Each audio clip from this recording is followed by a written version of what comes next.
number, and also name and your affiliation or country. And later on, let me remind a little bit about the rules of the conference. Ladies and gentlemen, please mute your microphone during the conference to limit the distractions. And because we are going to on-cam, so we would like to invite you to use the virtual background that has been prepared by the committees. Thank you.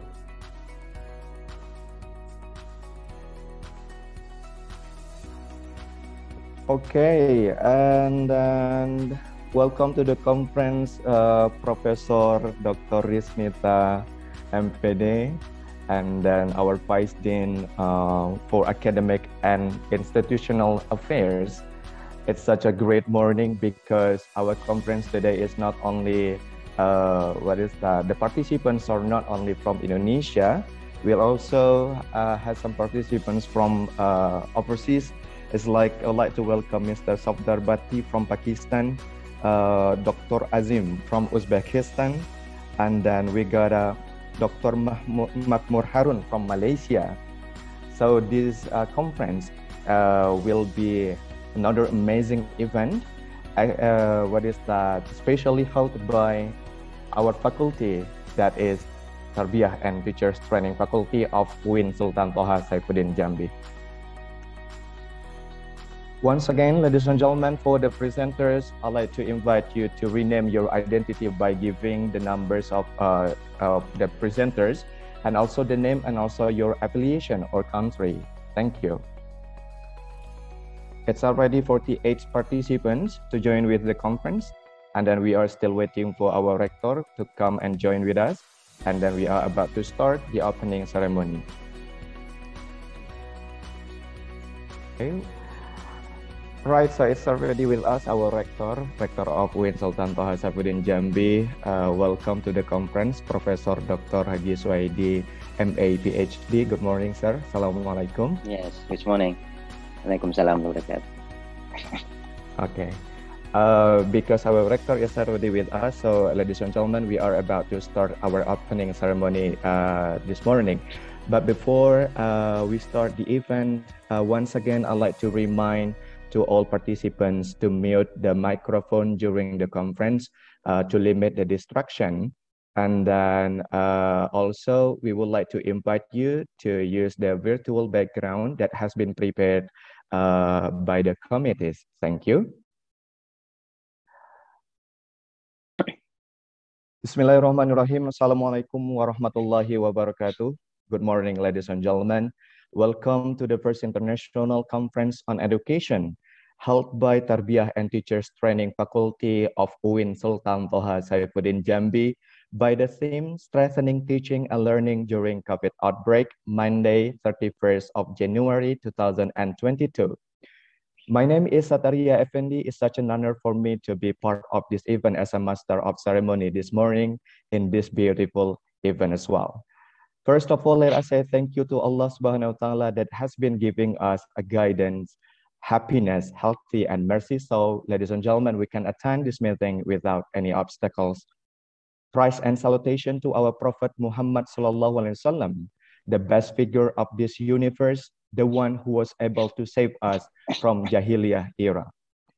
Ladies and gentlemen, this conference was held as a form of existence and contribution from Tarbiyah and Teachers Training Faculty in the field of education, and of course, expanding the faculty's network, especially UIN Sultan Toha Saifuddin Jambi widely to the international level.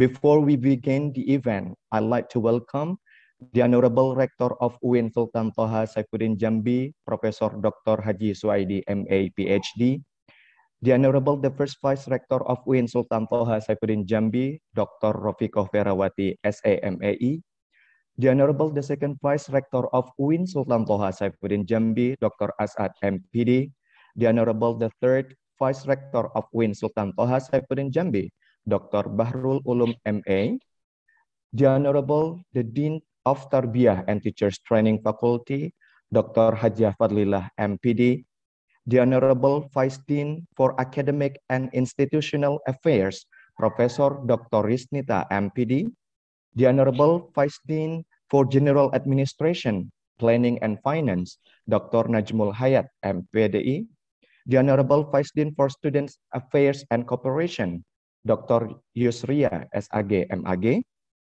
the Honorable the Chairperson of the First International on Education, Ms. Shinta Amalia, MPD.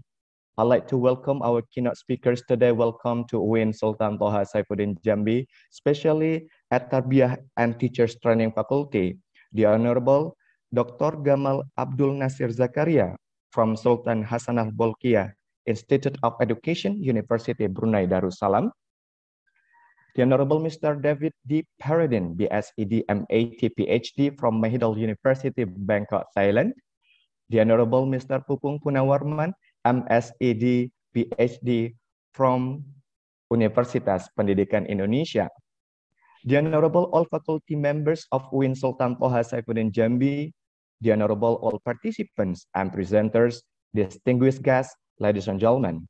Once again, thank you for the presence and welcome to the first International Conference on Education, Strengthening Teaching and Learning during COVID outbreak. Ladies and gentlemen, before we begin the opening ceremony today, let's start by reciting Basmalah. Bismillahirrahmanirrahim. Well, ladies and gentlemen, we step on to the first agenda, a singing national anthem of Indonesia Raya, and continue with March of UIN Sultan Toha Saifuddin Jambi.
Negeri Badan Pendidikan berkarya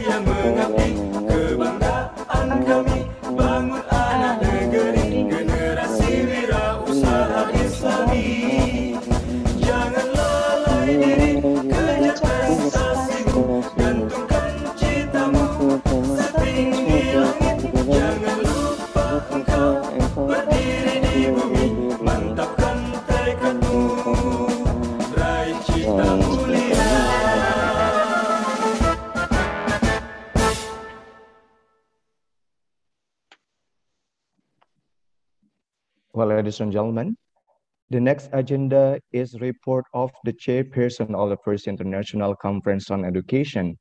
Ladies and gentlemen, I immediately invite Ms. Shinta Amalia, MPD. The floor is yours.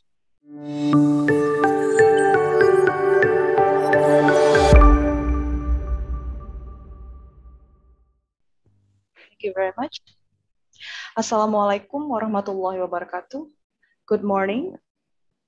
Honorable Rector, Professor Dr. Suaidi MA, PhD, Vice Rectors at UIN Sultan Toha Saifuddin Jambi, Dean of Tarbiyah and Teacher Training Faculty, Dr. Hajah Fatlilah MPD, Vice Deans of FTK UIN Sultan Toha Saifuddin Jambi, invited speakers, distinguished guests, ladies and gentlemen.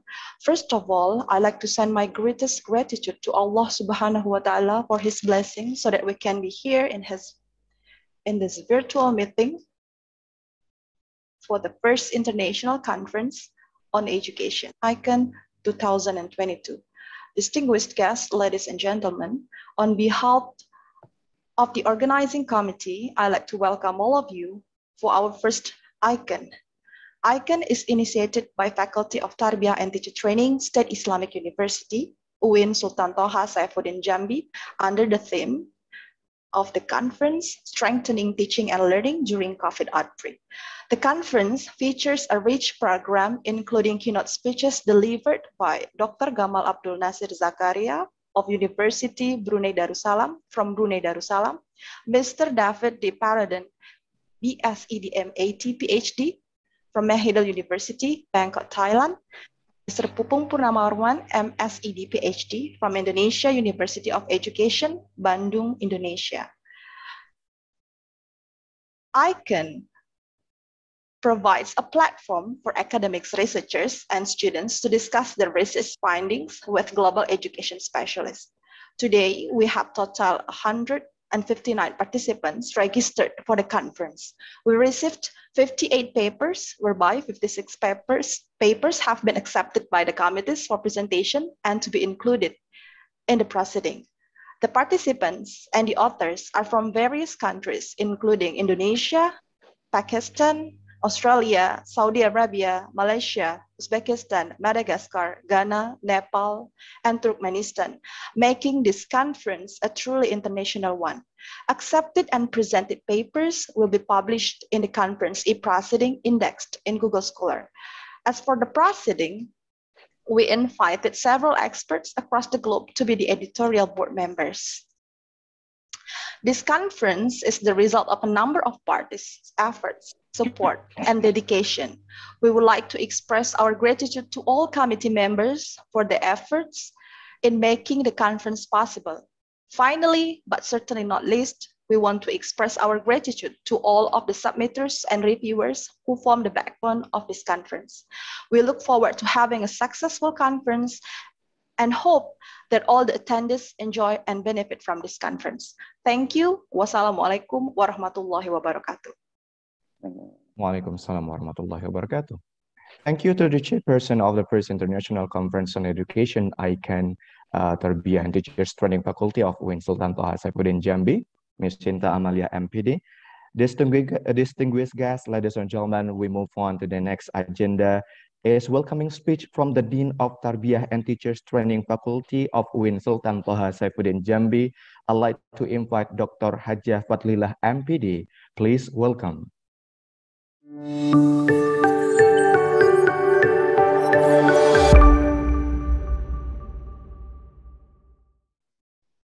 Assalamualaikum warahmatullahi wabarakatuh.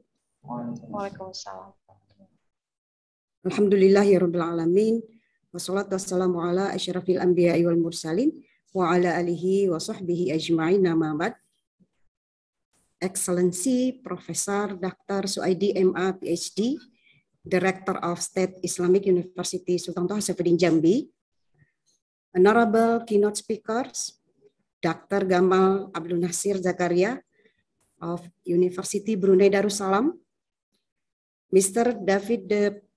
Paradon, BSED MET PhD of Mahidol University, Bangkok, Thailand, Mr. Pupung Purnawirawan, MSED, PhD of Universitas Pendidikan Indonesia Bandung, Honorable University and faculty members of UIN Jambi, especially the Committee of ICON, Ms. Sinta Amalia, and her awesome crew. Thank you.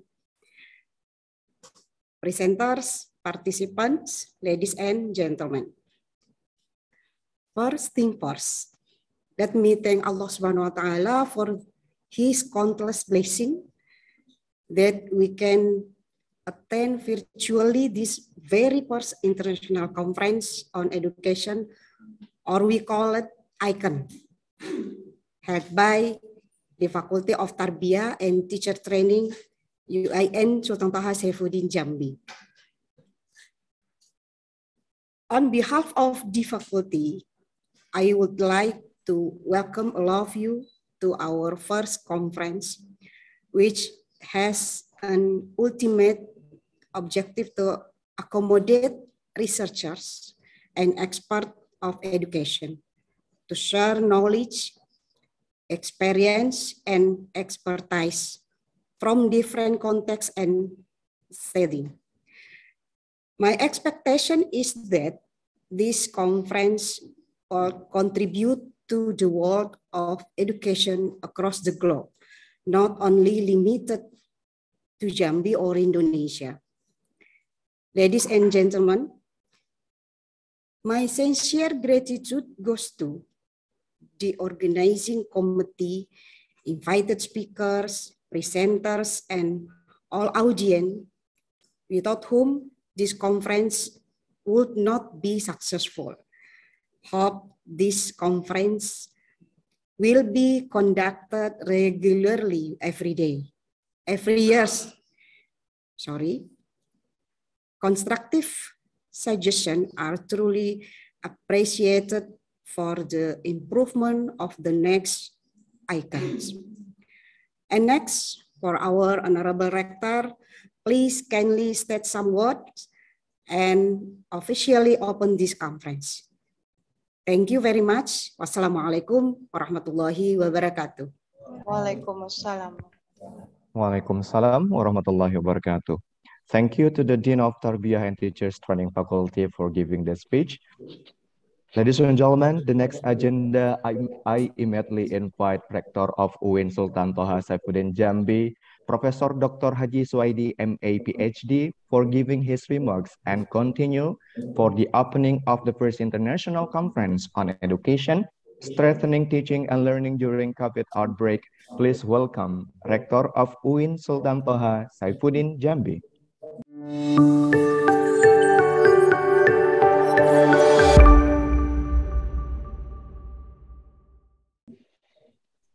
Bismillahirrahmanirrahim. Assalamualaikum warahmatullahi wabarakatuh. Good morning, everyone.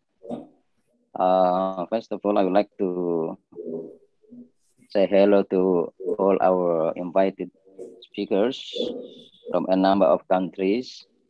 Dr. Jamal Abdul Nasir Zakaria, Associate Professor from Sultan Hassanah Bolkiah Institute, Brunei Darussalam. Thank you, Professor, that you have allocated your time. We know that this is the busiest times of the year, but you can allocate your time to participate in this international conference. Thank you very much. We also have here Professor David D. Parodin, BSED, MET, PhD, from Mahidol University, Bangkok, Thailand. Thank you very much, Prof, for joining this conference to be one of the speakers that we have been waiting for. And next, we also have Professor Pupung Purnawirawan, PhD, from Universitas Pendidikan Indonesia.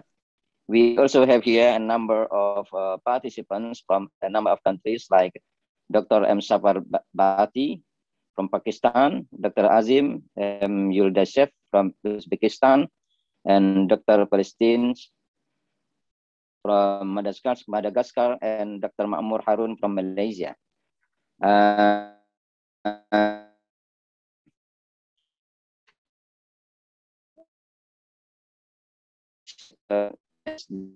This is a very important conference. So, why I would like the Dean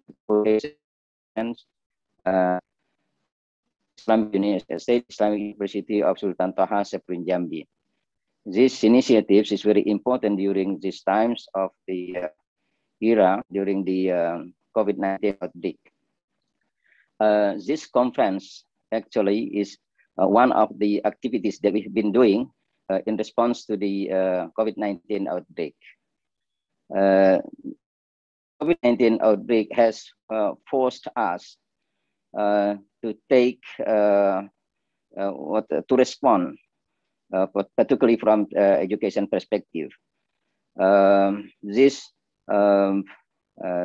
conference is one of the activities that we have taken in order to show that as a university, we have to respond to this kind of global to the COVID-19, which has a global impact, particularly on education. And I would like to say thank you very much to the Dean of Education Faculty, and also to all the Vice Deans who have taken this who have prepared this conference, and to those also to the committee, organizing committee who have made this conference happen today. And I would like to hear later on a report from this in order to see what can we do next. Because this kind of conference, not only for us to share our ideas, but also to take next policies in order to provide better platform after the during and after the COVID-19 outbreak. Usually, what we are doing during this kind of seminar, we discuss ideas.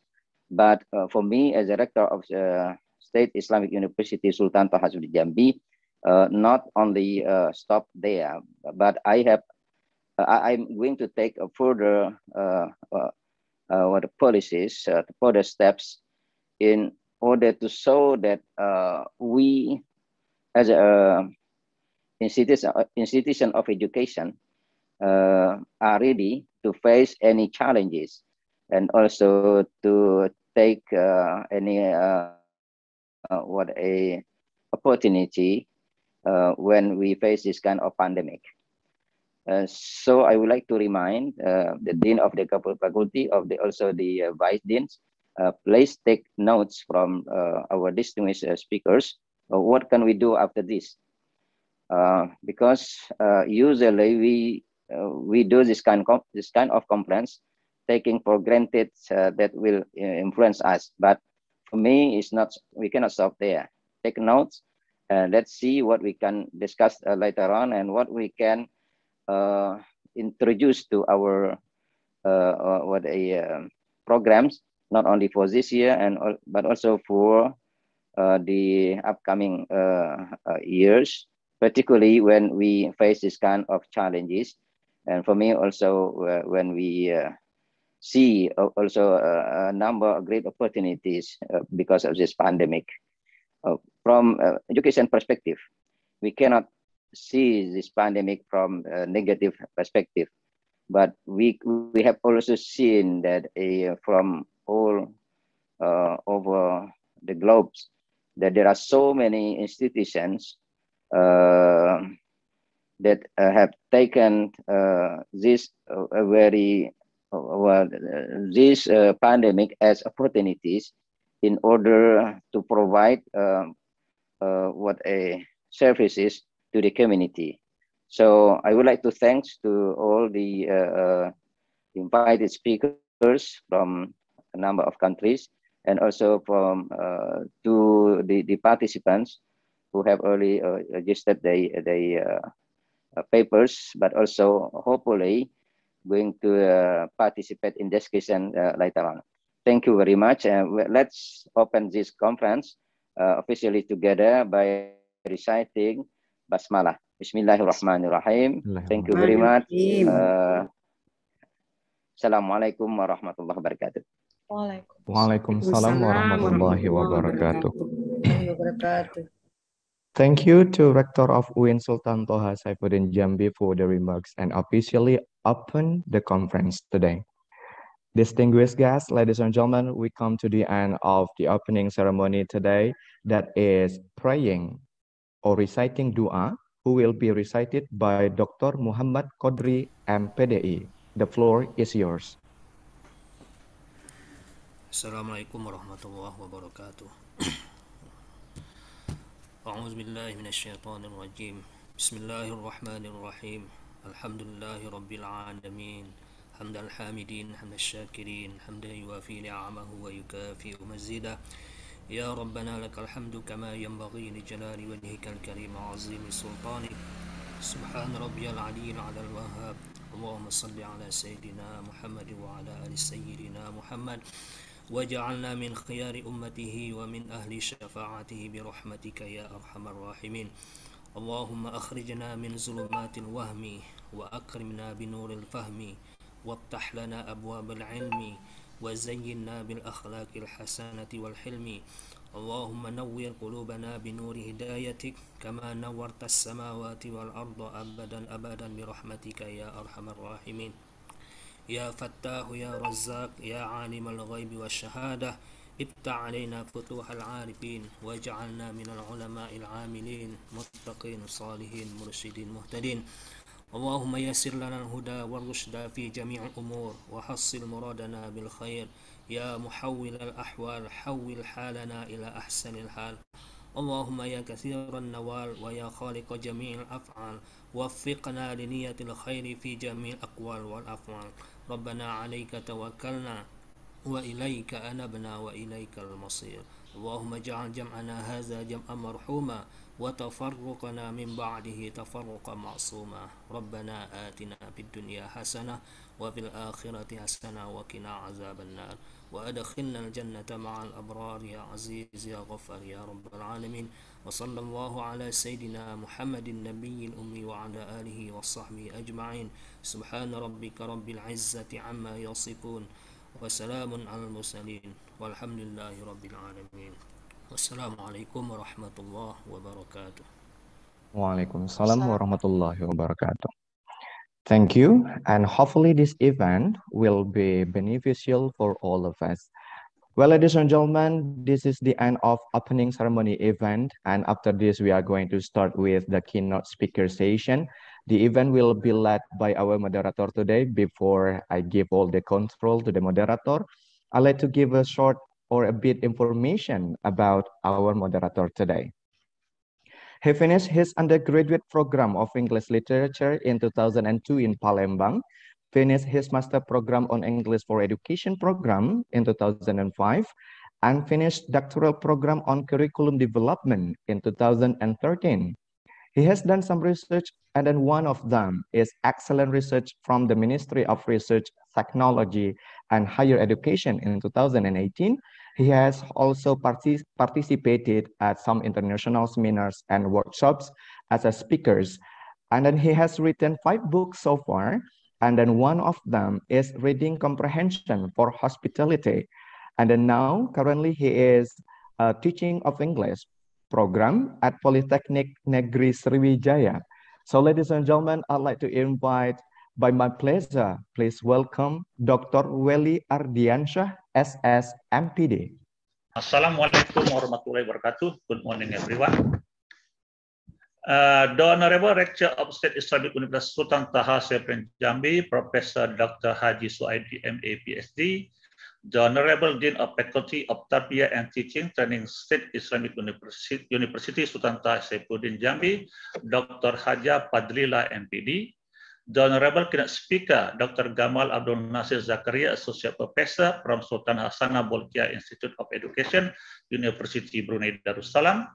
The Honorable Keynote Speaker, Mr. David D. Perodin, BSED, MET, PhD from Mahidol University Bangkok, Thailand.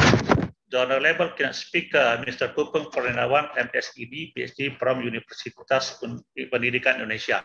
And as you mentioned that I completed my doctoral study program from Universitas Pendidikan Indonesia. Okay, just welcome Mr. Pupeng. Physically, we are not at State Islamic University Sultan Taha right now, but emotionally, I'm sure enough that we are connected to a stand-up program. So let me say welcome to State Islamic University Sultan Taha Saifuddin Jambi, and for Mr. Gamal and Mr. David, just welcome to Indonesia and just welcome to Jambi, and Mr. Pupeng, just welcome to Jambi. And then the Honorable Lecturer of Faculty of Tarbiyah and Teacher Training, State Islamic University Sultan Taha Saifuddin Jambi, and the Honorable all participants of the International Conference. Ladies and gentlemen, let me introduce myself. My name is Willy Ardiansah, the moderator of today's first International Conference on Education. I am from State Polytechnic of Sriwijaya, Palembang. I am very pleased to see you here and welcome all of you to this first International Conference on Education. Today's first International Conference on Education is about strengthening teaching and learning during COVID-19. Ladies and gentlemen, our first keynote speaker today is Dr. Gamal Abdul Nasir Zakaria, Associate Professor. And based on the curriculum vitae I read, his biography is so amazing, right? He is a lecturer, researcher, writer, and national and international academic event consultant. And he is a prolific one. And based on the curriculum vitae too, I could share the information. Dr. Gamal Abdul Nasir Zakaria has written 24 Scopus Index journals and 11 books. We can find his book in International Library at Yale University Library, USA, University Karlsruhe Library, Germany, and Cornell University Library. And talking about the educational visit he once did, I could share that in 1996, he visited Educational and Cultural Malay visit University Cape Town, South Africa. In March 2000, he visited University of Leiden, Holland. September 2004, he visited Al-Azhar University, Cairo, University of Damascus, Syria, Al-Bait University, Jordan. In 2005, he visited University Muhammad Al-Khamis, Rabat, University Hassan II, Casablanca, and University Kairawan, Morocco. In March 2008, he visited Al-Azhar, University Cairo, and University of Damascus, Syria. In July 2011, he visited University of Wales, Trinity, St. David, Wales, England. In November 2011, he visited the University of Tokyo, Japan. In May 2012, he visited Harvard University, Massachusetts, Boston, USA. In May 2013, he visited Ryerson and Toronto University, Toronto, Canada. In November 2013, he visited Seville, Spain. In November 2014, he visited the American University of Rome. In April 2016, he visited Kobe and Kyoto University, Japan. April 2017, he visited Islamic College, Perth. And in October 2019, he visited the University of Leiden, Holland. Before the presentation begins, let me inform you how the presentation will be going on. First, keynote speaker, Dr. Gamal Abdul Nasir Zakaria, Associate Professor, will be invited to present the matter for 45 minutes. I underline, it takes him 45 minutes to present the material. After that, there will be a question and answer session followed by conclusion for 15 minutes. Now, allow me to welcome our first keynote speaker, Dr. Gamal Abdul Nasir Zakaria, Associate Professor, to deliver his presentation, Teaching and Learning During Pandemic Outbreak Brunei Experience. Dr. Gamal Abdul Nasir Zakaria, Associate Professor, the floor is yours.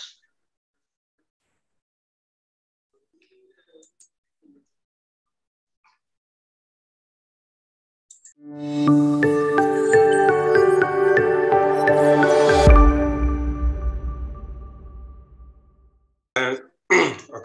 thank you, my friend, my colleague, Dr. Welly Ardiansa, as moderator this morning.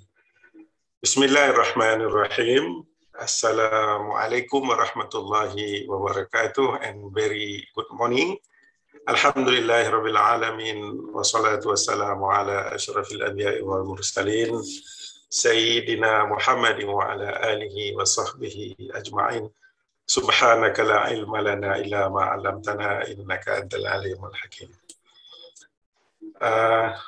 First of all, yes, I have to say thank you to the organizer for inviting me in this valuable conference, the first international conference on education, ICON 2022. And inshallah, I'm very honored to be here. And inshallah, I will share some experience from the Brunei Darussalam. Okay, and also to the my colleagues and the speakers, Dr. David from Mahidol University, Bangkok, Thailand, and also the Dr. Pupung Purnawarman from University Pendidikan Indonesia.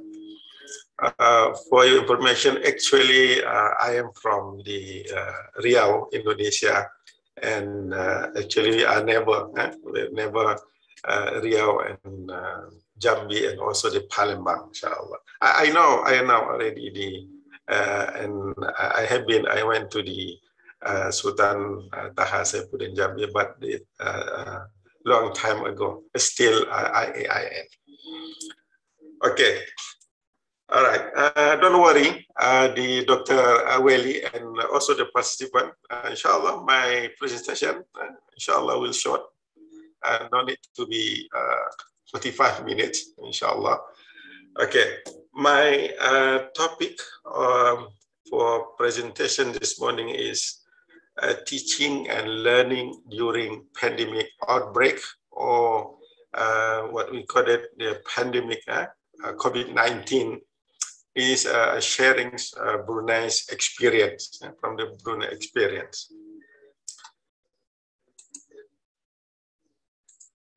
Okay, before we go further, I would like to share the history of the pandemic outbreak in Brunei Darussalam. I think the same with the around the world, that the first wave of the what we call it, this pandemic COVID-19 rise or started on March 2020. But alhamdulillah, we are fortunate in Brunei Darussalam. We just the end, the first wave from March to July 2020.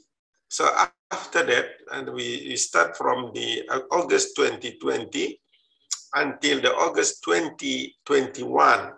So we're going the new normal in our daily life, including in education and teaching and learning from the primary school until the university.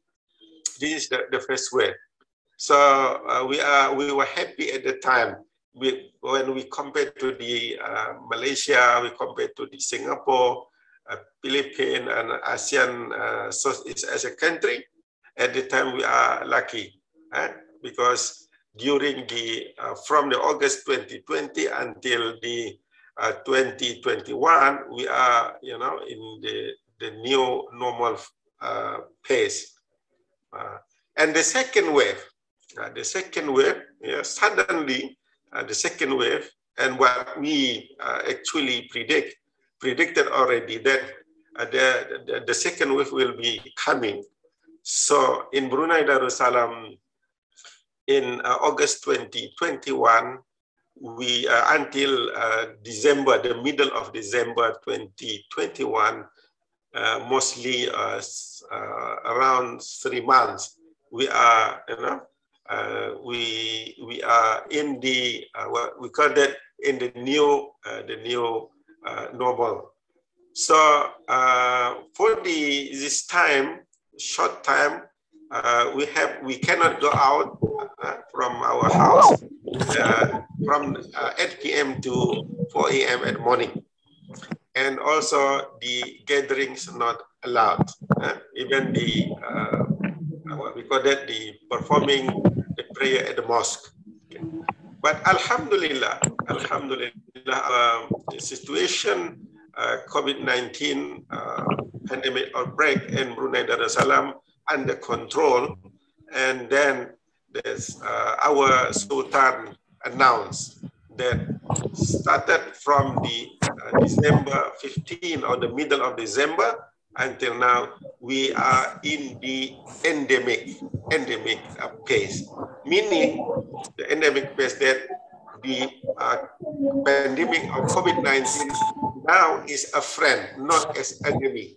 So we have to familiar and we have to live with the pandemic. So Alhamdulillah, then we hope the cases, the new cases is not very high daily in Brunei Darussalam. Now, everybody can deny that the pandemic, COVID-19 or COVID-19 outbreak, came to us. Even the scholars or the scientists, do not expect the pandemic will break around the world very, very fast or quickly.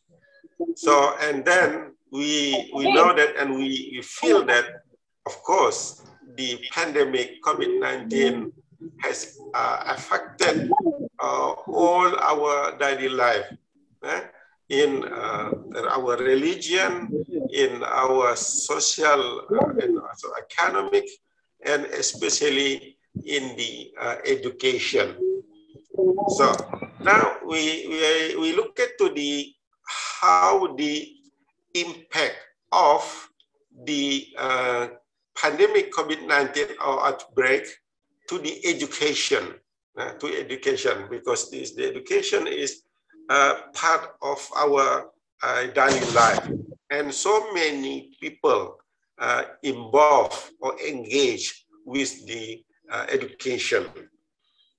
So we know that already, that before the pandemic come to us around the world, that of course the process of our interaction, teaching and learning or education, regularly we do is face-to-face, meaning the students come to the school and see the teacher or to the lecturers face-to-face. This is what we call the conventional or ordinary, what we have done before. But when the COVID-19 come to us, has been changed our system, our organization, especially in the teaching and learning or in education. So has been changed from the face-to-face, wajhan biwajhin, tatap muka, kata orang Indonesia, to the now we use the online learning. There are a few terminology. We call that online learning, and also hybrid, and also the blended learning. Online learning, hybrid, and also the blended learning. Online learning is, of course, we know that we totally use the online in the teaching and learning. But for the hybrid and the blended learning, we mix. Sometimes, yeah, even though we are in the pandemic outbreak, but sometimes we have the class, we have the lectures face to face, meaning the students come to the schools or to the university. So this is meaning the hybrid or the blended learning.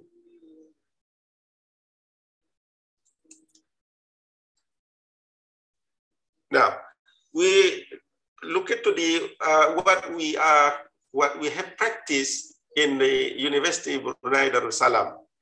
The University of Brunei Darussalam is our national university. So, Alhamdulillah, because University Brunei Darussalam has expected that during what will happen during the COVID-19, so the university provides the essential service with the same university. How the university to implement new norms, to conduct new norms in order to minimize pathway community spread of the coronavirus. What I mean, the university understood that the university has to change the model or the model of teaching or process teaching and learning because of the pandemic COVID-19. So in the university has to implement to conduct teaching and learning, but in the other hand, the university has to minimize and also help the government to minimize, to control the spreading of coronavirus in society. So that's why in University Brunei Darussalam, we have what we call that also the blended learning. Sometimes we have the face-to-face lectures or classes, and but the other hand, we have class or lectures through the online. So this is a very good combination, which we never done before the pandemics come to our country. And the next point is blended learnings, of course. The alternative, of course, we have to have the initiative and innovative. When we are facing the problems, the challenges. So the alternative, the initiative has taken by the university that not fully, we not fully conducted the class with the conventional face-to-face. So that's why the university encouraged the lecturers, the professors to use, we call that the blended learning, as become the basis of teaching and learning. In the other side, how to ensure the highest quality of an education, and also we can achieve the objective of teaching and learning. And we know that the benefits, or we can get the benefit or the beneficial of the blended learning is give us or to the people, to the public, more opportunities, more chances to offer the programs, so more easier and more accessible. The people, the public can join, can take the opportunity to the programs are offered by the university. And the second one with the blended learning from the online is more flexible ways, more flexible way and more flexible time. It's not what we call it related to the time, because if the class conduct face-to-face, and the student must come to the university or to the school from the morning until the afternoon. But in the outbreak pandemic, this is also the more flexible on regarding or related to. It's more benefit to the students. This also has been changed from the teacher-centered to the student-centered. So the student more active and more innovative, rather than they waiting or accept from the teachers or from the lecturers. So this is we can see that the beneficial of the system blended learning we are using now as a basis of teaching and learning. So as our rector said just now, that we are not looking to that this is as a problem, as a challenges, but what we have can benefit, and we have the initiative and also very active in teaching and learning, and we still keeping our quality of teaching and learning.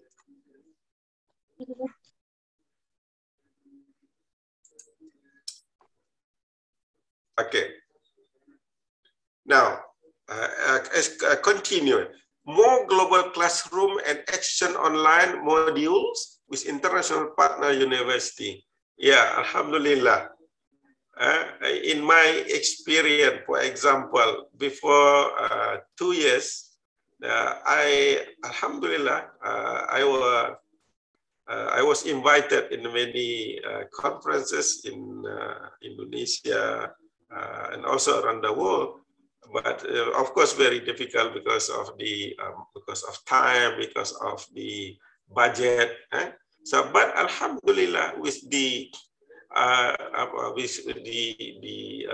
new paradigm, our new platform, so we can get, we can meet the classroom conferences, meeting, and also the exchange, the what we call it, the colloquium seminars, and also the online module. So with the around the world and the university, and we do not need to go to physically to the that place or that country. Is very, very, very, alhamdulillah, very important. And also the opportunities or chances to understand that of course, consider the physical and mental well-being and durability of university community in overcoming a national crisis situation.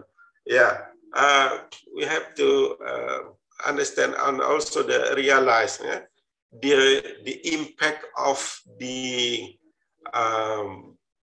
this pandemic outbreak to the not only to education but also to the psychology on all the spiritual of student and at the long time. Of course, so many research has been conducted how the online learning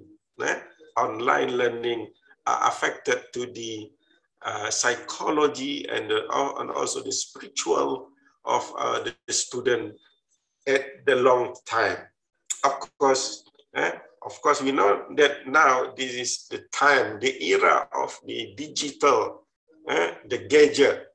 But for the long time, right now, for example, of course, must be affected to the psychology and also the spiritual of our, not students, but also the lecturers and the teachers.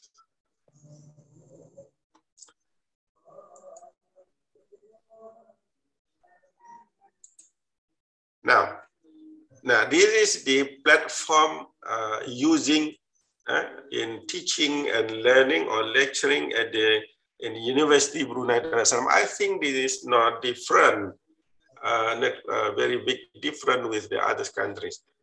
But luckily, we are fortunate that in Brunei Darussalam, we have the good facilities in the connection of the connectivity. For example, what we call that, the online, alhamdulillah. And I think Brunei Darussalam more well prepared about this, how to, because this is the platform using in teaching and learning, of course, big difference when we are doing or conducting the teaching and learning by face-to-face. So, for the example, actually, in Brunei, University of Brunei Darussalam, we have Canvas.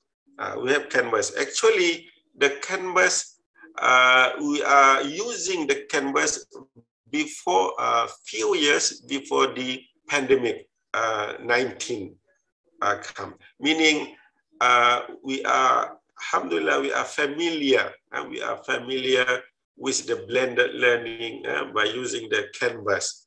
And also now TPAC, technology, pedagogy, and content knowledge. Zoom is very popular, and Microsoft Teams. This in Brunei Darussalam, mostly used by the school. This is provided by the Ministry of Education and also the Google Meet. So with all the platform, we are able, we are able to what?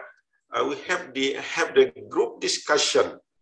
We have group discussion, and we can divide it into the small groups. Inshallah, like inshallah, what will happen in this conference. So many activities we can do through the online, through the video conference, role play, and so many ways or method and activities we can use through the platform. And again, in Brunei Darussalam, we have no problem with the facility and the connection and the platform we are using in teaching and learning. So how about the teaching and learning material? Teaching and learning material. So at the school, from the secondary school to the, from the primary school to the secondary school, the Ministry of Education has provided the, we call that a home learning pack. Especially this is primary and the secondary school, for those who not what we call that not has for those who not keen to study with the online learning, but the Ministry of Education or MOE still provide the home learning packs, meaning the schools, the teachers provide the material every week, and the student will pick up the material and submit the work or the duty or task, the assignment, for example, 1 week after. So this is still going on. And of course, we are using the social media such as educational TV programs and recorded videos. So because we have the RTV, Radio TV Brunei, so provide also the educational TV programs, recorded videos, and inshallah we'll have the help the student in understanding the what we call it, the materials, and also the modules. And of course, this in teaching learning material, we're using the gadget or educational application. This I think we know this about this. Now, yeah, this is initiative from the Ministry of Education and the school context. I go to the school context. MOE means Minister of Education. Of course, the continuity learning plan. They have we call that continuity learning plan. Yeah. Of course, the teaching and learning must be going on, even though in any situation. So, but the government with the continuing learning plan focus on online learning, because mostly I think 80 to 90% the interaction, the engagement among students and the teachers on online learning. Okay. And also, the continuity learning plan does not only involve the use of the technology, but will also consider the alternative student can leverage on. Not only the continuity learning plan. So, like I mentioned before, that we have the home pack learning provided by the teachers to the student. And also, this is the participation of the parents. Parents cannot only see from the far, but of course, and the parent must be involved, join in the current situation by helping the students, the kids, in the make sure that the student or the kids of course, has the what we call it, the right platform in teaching and learning, and also, of course, then we don't want that the students are left behind. So, when we can conclude that this is the very good combination or the what we call that the dealing among the Minister of Education as a government, and also the parents, the parents to successful or the teaching and learning for their kids. Now, we are looking to the mode of the assessment. Of course, yeah. After teaching and learning, the last part of the teaching and learning is the assessment. Yeah, even though it is in the, what we call that in the pandemic COVID-19, examination or we call it assessment must be done or must be conducted. So, for example, in this year in Brunei Darussalam,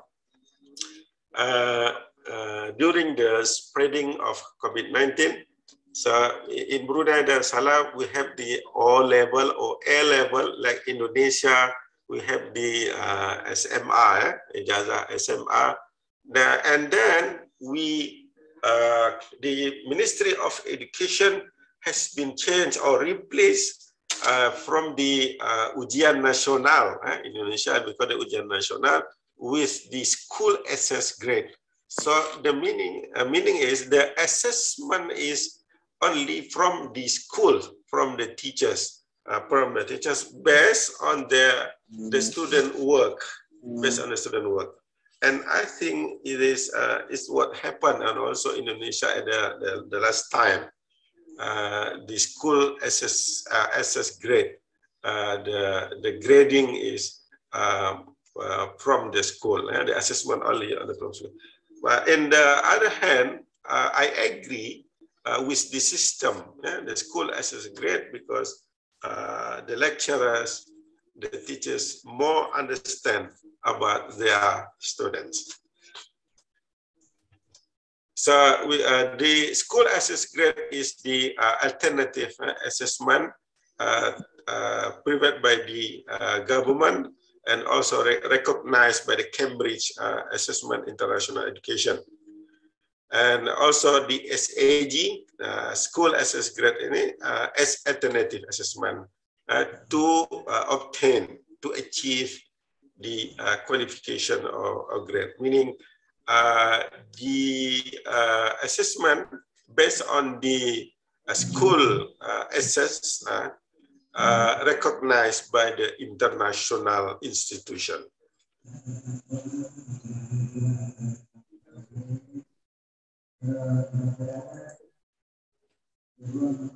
This is how does SAG, school assess grade assessment work or conducted or implemented. So school which include 3 types of substantial work assignment. This is for each subject. And then this is evaluated by the teachers. For example, in academic 2021. So along the academic year 2021, the teachers, the teachers of the school will assess the work or assignment given to the students. And the form of the assignment, this include the examination question paper. Also, we have the examination question paper. Of course, according to the subject or syllabus taught by the teachers, and maybe for duration for 1 hour or more. And also the combination of the question from past year exam or the what in exists now. So a selection of assignment for students substantial is school, the teachers will make decision to the achievement of every student. Okay, now we are in the conclusion. Research done by the Capacia 2020, and I'm sure actually a lot of research has been conducted by the scholars around the world. How the teaching and learning process during the COVID-19 pandemic or outbreak. So how the teaching and learning will take place smoothly and with the process, and of course the student has the effort and reliable with the internet connection. I heard and I read from the colleagues from outside Brunei Darussalam, the problem or the challenges is about the internet or the platform in connection so this is very important, because if the internet or connection is not good, not what we call it well provided, of course will affect the process of teaching and learning. And also the last one, the educational institution implement an online program into the system to deal with unprecedented situation.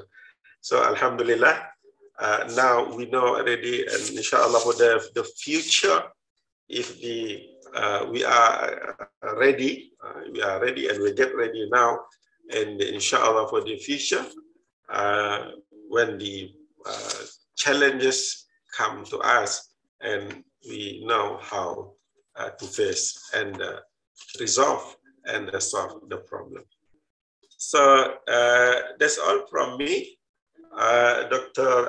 Adrian, and also the older participant. Hopefully, we can get some ideas and also the beneficial from my presentation. Thank you for listening.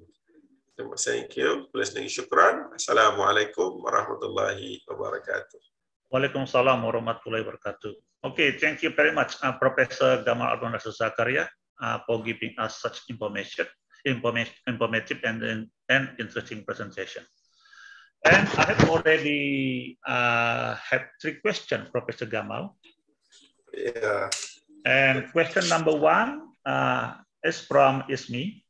And the question is, how effective is the learning in university during the pandemic in Brunei Darussalam? Yeah, because in Indonesia, it doesn't run well, especially at elementary and secondary level. Okay, clear, Professor Gamal? Yeah. And then question number 2, it is from Zeni, UIN STS Jambi. From your point of view, Professor, which one is more effective, online or offline? So please tell me the reason why. And then the last question, it is from Jogi, UIN STS Jambi. Does Brunei Darussalam feel the effect of learning loss during the pandemic? And what is the MOE's policy towards the situation? Thank you, Professor Gamal. Yeah.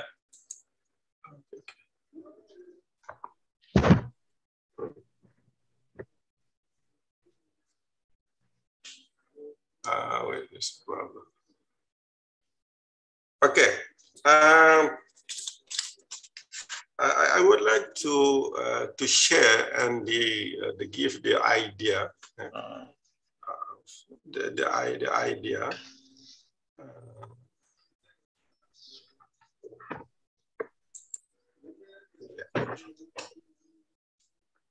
Okay, what we are doing in Brunei Darussalam, especially at the University Brunei Darussalam. I am a lecturer at the Faculty of Education. Of course, we like or we don't like. We have to accept. We have to accept the situation, the impact of the pandemic, COVID-19 especially to the education. Like I said or explained in my presentation, of course, at the first time, most of the lecturer may be reluctant or cannot accept to the new norm, the new system, because mostly we conduct the teaching, the process teaching and learning or lecturing at the university, of course, by face-to-face. Students and also the lecturers come to the university. But yeah, we like or we don't like, we have to, the process must be going on. So in the Brunei Darussalam, we using the, we call it the blended or hybrid learning. So how to evaluate, how to assess that this is the hybrid or the blended learning is effective. Of course, we are using the online learning since 2 years ago. So, but we can see also the outcome or the result of the process. In Brunei Darussalam, University Brunei Darussalam, until now, the process teaching and learning with the online going on smoothly. I mean, the lecturer now, most of the lecturer using the online or the blended or the hybrid teaching and learning, and the students also accepted that's the basic of process teaching and learning in Brunei Darussalam. So until now, we have no here complaint from the student. Okay, so the second question regarding the how we to compare. Of course, from my personal perspective, I am from the Islamic education, perspective, and when we read from the scholars, and also from the Islamic education scholars, that of course we have to use both of the what we call it the platform online and also face-to-face, because the student must interact physically with the teachers or the lecturers. This is very important. Then we look at from the psychology on the spiritual aspect, because quite different.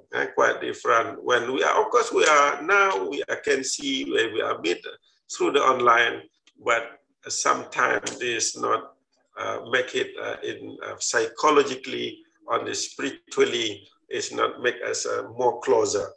So I do believe that the conventional platform or conventional way is by face-to-face. We have to conduct in face-to-face, and also we follow the advance of the technology by using the online, which is the new so many platforms we have right now. So this is the third question, Dr. Adrian.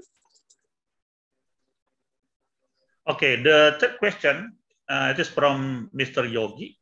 Does Brunei Darussalam feel the effect of learning loss due to the pandemic, and what is the MOE's policies toward the situation? Yeah, of course. I have read few few articles on the.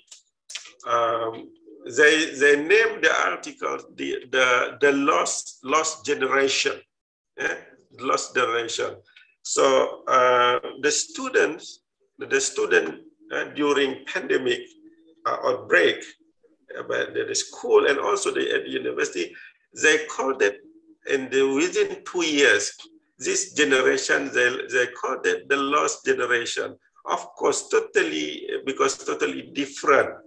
The outcome and also the teaching and learning process between face-to-face and also the hybrid or the blended learning. Of course, the students lost so many things. Maybe not only in the material of course, the material. Maybe the teachers or the lecturers can finish the syllabus, for the example, but they have no another or other aspect in teaching and learning. Because different assessment from the face-to-face to the online. Of course, very different the assessment. And then also the what we call it the familiar among the student and also the teachers. So even though, of course, we call that we are in digital era, we can find we call that the information in our finger, informasi di hujung jari, but is different with we have the teachers or lecturers in front of us, because of course we understand that facing face-to-face, the teaching and learning has a limitation, and as well the online learning has limitation. So we can see now our kids, our sisters, our brothers in the schools, and also at the university, what we call the lost generation, very different. The students at secondary school or primary school and also at the university before and after the COVID pandemic or outbreak come to us. Wallahu a'lam. Okay, I have one more question, Mr. Gamal, and it is from Nurzana. The question is, during the pandemic, many private universities experienced a decline in students. What about in Brunei? Yeah, Alhamdulillah, in Brunei Darussalam, infrastructure in Brunei Darussalam, especially in the internet and digital, we have the good quality provided by the government and also the private sector. So there is no big problem in Brunei Darussalam during the pandemic COVID-19 in Brunei Darussalam. So Alhamdulillah. Of course, yeah, maybe we found that a few or little challenges, but I think generally, Alhamdulillah, we can do it and smoothly during the pandemic COVID-19. Thank you. Okay, thank you, Professor Gamal Zakaria. And the answers are constructive and informative.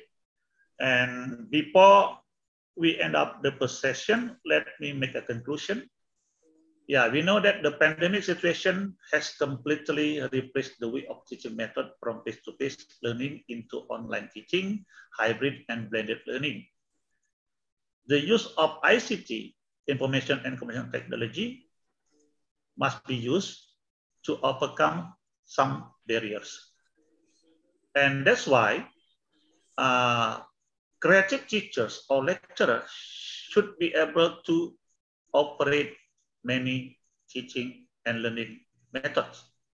For example, using social constructive methods.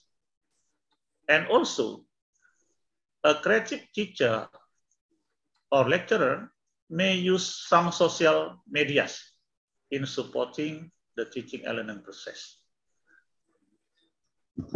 Thank you very much, Professor Gamal Zakaria. And we give applause to Ms. Professor Gamal Zakaria. Thank you. Wassalamualaikum warahmatullahi wabarakatuh. Waalaikumsalam warahmatullahi wabarakatuh.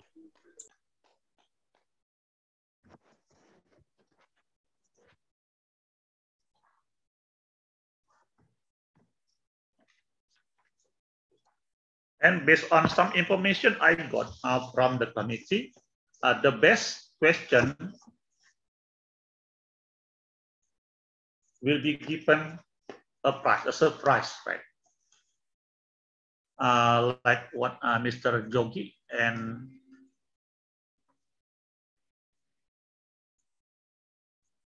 Sinta talked to me. The surprise is still in the gray area, and I guarantee that the surprise is so amazing. Now we go to the second keynote speaker, Mr. David D. Perodin, PhD, MET, PhD. Before Mr. David D. Perodin, PhD, MET, PhD present his presentation, let me read his short biography. Mr. David D. Perodin, PhD, MET, PhD, primarily teach business English communication for all students and staff, and academic reading and academic writing for the social sciences for master and doctoral students at Mahidol University, Thailand. He is also the general manager and copy editor for the Scopus Index Journal of Population and Social Studies with the same institute. In addition to holding a number of senior positions on corporate and institutional advisory, additional editorial and scientific boards, he holds also a number of senior consultancy appointments with global corporation, international secondary and tertiary educational institutions, and government and non-governmental education and training organizations. He is a highly sought-after presenter with more than 200 keynote and plenary presentations to his credit, as well as well-known ESL teacher trainer, international level researcher, newspaper and magazine columnist, copy editor, published academic author, and peer reviewer, and book series editor for work in the field of English language teaching during his tenure. He has received several prestigious international awards for his contribution to global education, such as the Global Edu Leader Award, Global Leadership, and Excellent Award in Academic and Research Vocational Excellence in Education Award, and World Class Excellence Award for Iconic Education Consultant of the Year. He has acquired various exemplary teaching qualification and certification, along with a Bachelor in Secondary Education with honors and a Master of Arts in Teaching with honors, both with concentration in English. He is currently a doctoral candidate pursuing a PhD in Applied Linguistics for English Language, teaching with the School of Liberal Arts at King Mangkut University of Technology, Thonburi, Thailand.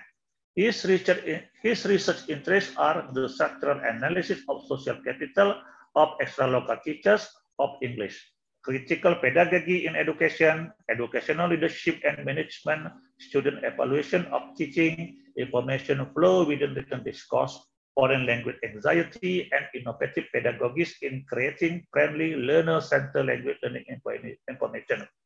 If you would like to know Mr. David further, you may contact his email at davidperodin@gmail.com, Delta Alpha Victor India Delta Delta Papa Echo Romeo Romeo Oscar Delta India November @gmail.com.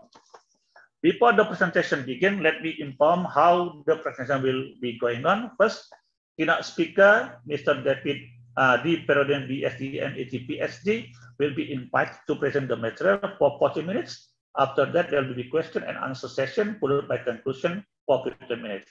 Now, allow me to welcome our second speaker, Mr. David D. Perodin, BSc and PhD, to deliver his presentation, the role as education stakeholder in supporting students during COVID-19 crisis.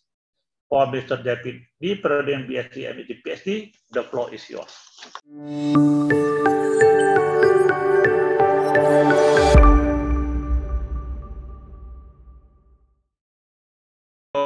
Belly, I think you are the sexiest moderator I have ever had.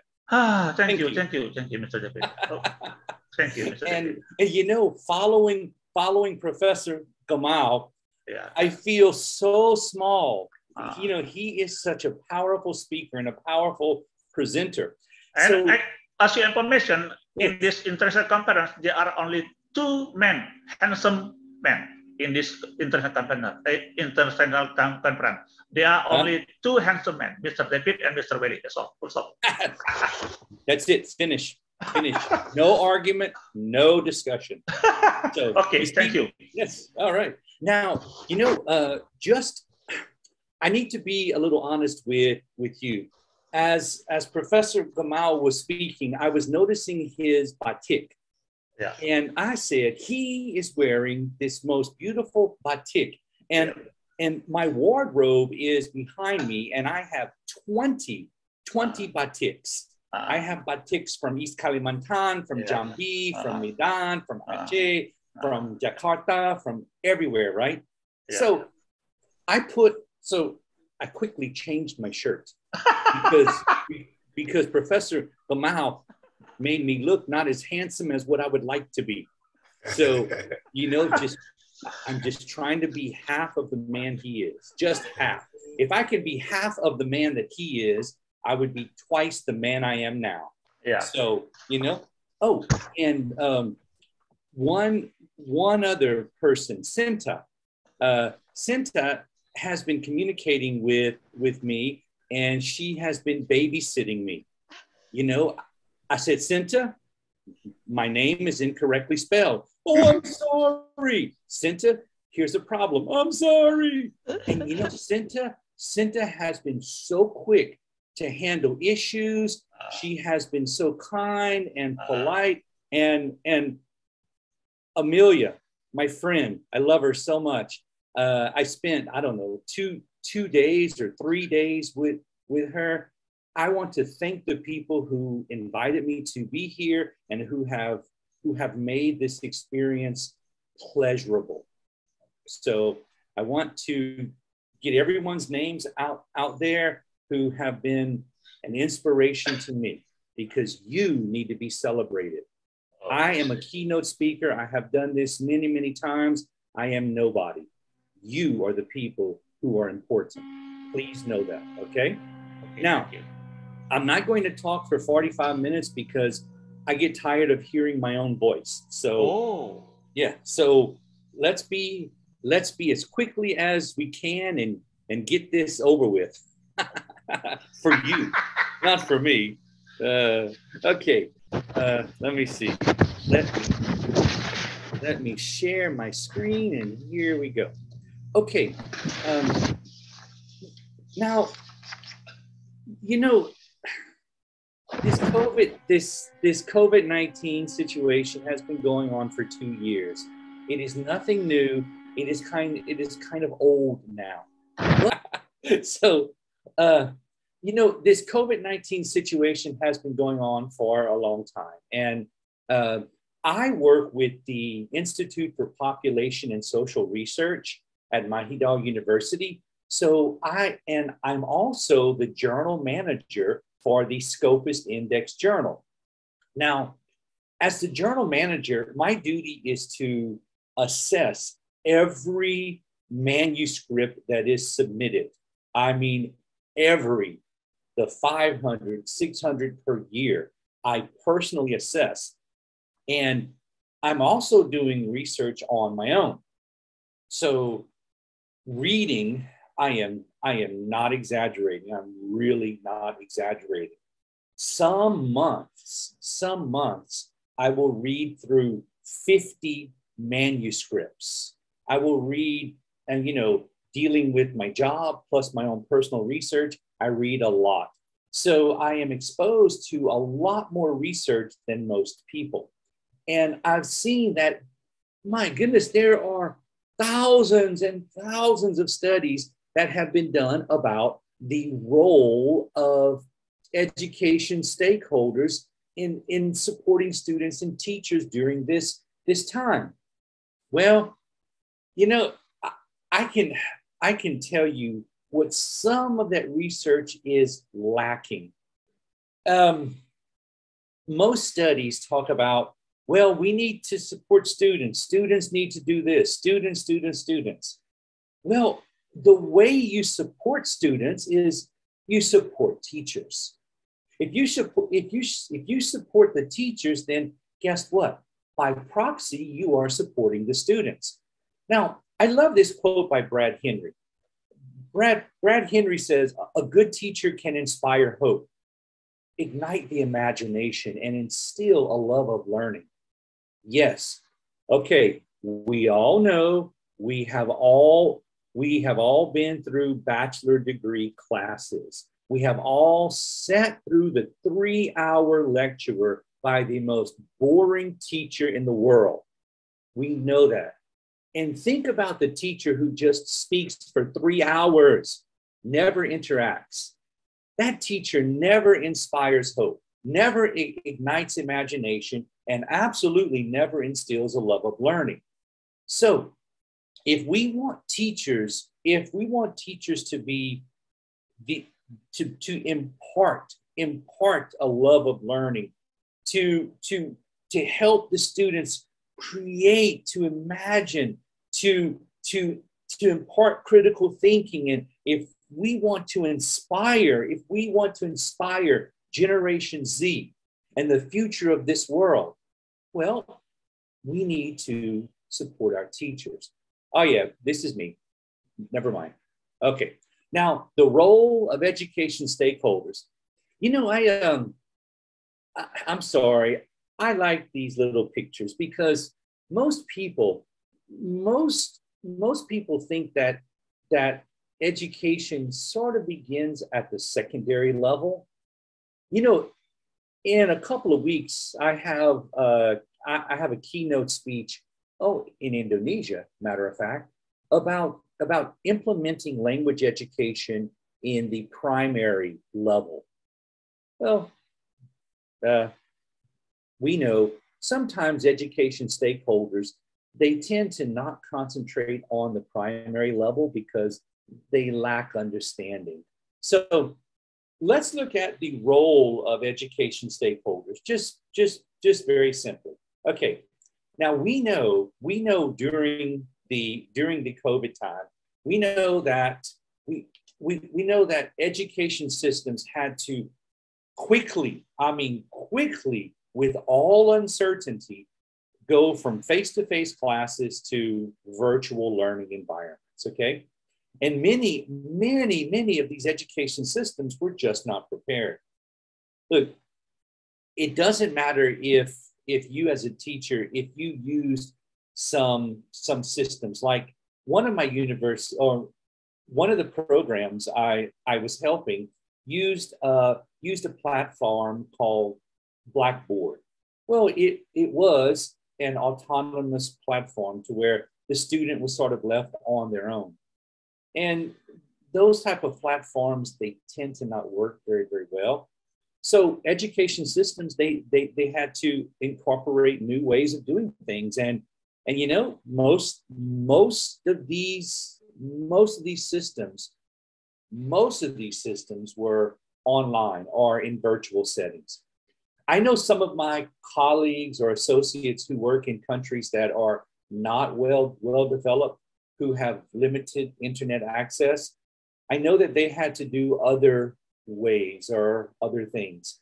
But most of what happens right now in education takes place virtually. And yes, you know, think about it. Students went from every day going to school face to face to boom, overnight, everything changed.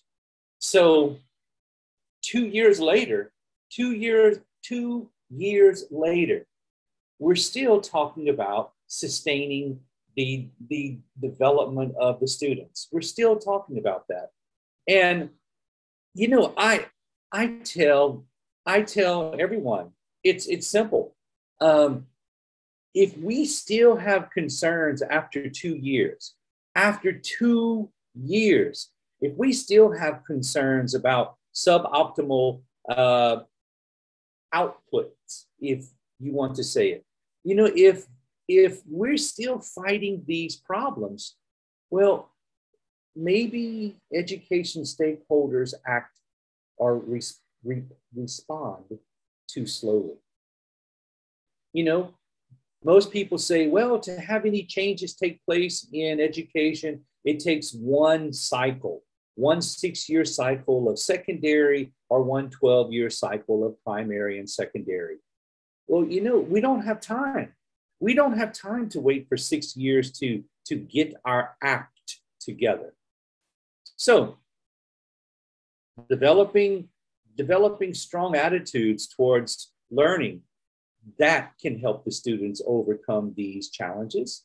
Sure, developing strong attitudes. We all know a positive outlook based on data. A positive outlook based on data is always a good solution. So how can we as educators, how can we help our students develop strong attitudes when most of the time we're kind of overwhelmed, you know? Well, it's easy. If we want to help the students be more motivated, then we as teachers, we need to be motivated. And to be honest, the responsibility sort of falls onto the education stakeholders above our heads. You know, the responsibility falls onto the Ministry of Education. It falls onto the committees of the universities or the boards of the universities. It falls into the boards of the schools. Because the reason why these people are in those positions, well, they have many, many years of experience and they should know what they are doing. And they listen to the people below them. They listen to the younger generations. They are open-minded. If not, if they're just a bunch of closed-minded dinosaurs, well, there's never any hope of having an education system to prevail. So education stakeholders, they have to listen to the people. They have to follow current research. And current research says that teachers are not developed. But. I love this quote by Pope Francis. I don't care about his religious persuasion. That does not concern me. What he said was so beautiful. Teaching is a beautiful job as it allows you to see the growth day by day of people entrusted in your care. It is a little like being parents, or at least spiritually, it is a great responsibility. Look, you know, it doesn't matter if you teach primary, secondary, or tertiary level. You know, you spend more time with those students than most of their parents. So yes, you do take on the role of father or mother or aunt or uncle, whatever you want to call yourself. And yes, you are entrusted with their care. Even myself at teaching tertiary level, when I teach first semester students who just came out of high school, who are new at this whole life of taking care of themselves. And then when I see them at graduation day, I barely recognize the person that they are. They have matured and grown so much. See, and I really, really try to have a positive attitude towards learning. I really try to instill this sense of importance or motivation in my students. And again, you know, I can't do this alone. I need people who are above me. I need people who are administrators over the schools or over the universities to support me. Look, a leader has to take the point. A leader has to lead. If your head of education is commanding and demeaning and criticizing you, well, they are a boss. They're not a leader. They are expecting you to do their job. Well, if your education leader is a boss, maybe your university or high school should consider replacing them. Ooh. So now, if the leader is responsible for helping support the teachers, and especially in this online learning attitude, this virtual learning environment, the students are at the end of the support system. The education leaders support the teachers support the students. And sometimes the teachers, they kind of get caught in the middle, and sometimes the students, they lack a little motivation, okay? They do. Look, I am in my last year of my PhD. So this is my 4th year. Our program is a 4-year program. Applied linguistics takes a long time to gather data. Oh my goodness. Well, so that means that this is my last year. That means my second and third year have been during the coronavirus pandemic. So I spent 1 year face-to-face with my classmates and with my lecturers. So for the past 2 years, I've been on my own. Okay, I have meetings with my supervisor. We have, we have virtual classes, but the thing is, I'm lonely. I'm alone. So if we know teachers are facing this same situation, and we know younger students are facing this same situation, then what can we do? So again, education stakeholders have to support the teachers. Look, I am half a century old. I have more years behind me than I do in front of me. So if I get lonely, if I start to lose motivation because I'm by myself, sitting in a room, I'm chatting with my teachers online. Well, what do you think these young people are doing? Just yesterday, I spoke to a family who has they have 3 children. And these 2 of these children are doing online learning. And one of the children is a young student. And that young student is left alone. Their parents have to work. Their older sibling studies as well during the same time. So that younger student, they're left alone in a room, studying alone. Now think about this, a 7-year-old student in 2nd grade, and they're stuck in a room alone. They lose motivation. So the teacher has to give so much of themselves. The teacher has to give so much. So education stakeholders, they have to support the teachers. And the families. Okay, dad, mom, I know families are working hard. I know that. But this time, you have to help take care of your child. You cannot depend on the school to take care of your child 100%. You need to support these young learners. You need to support these students. And at the same time, you need to support the teachers. And the school systems have to support the families and teachers at the same time.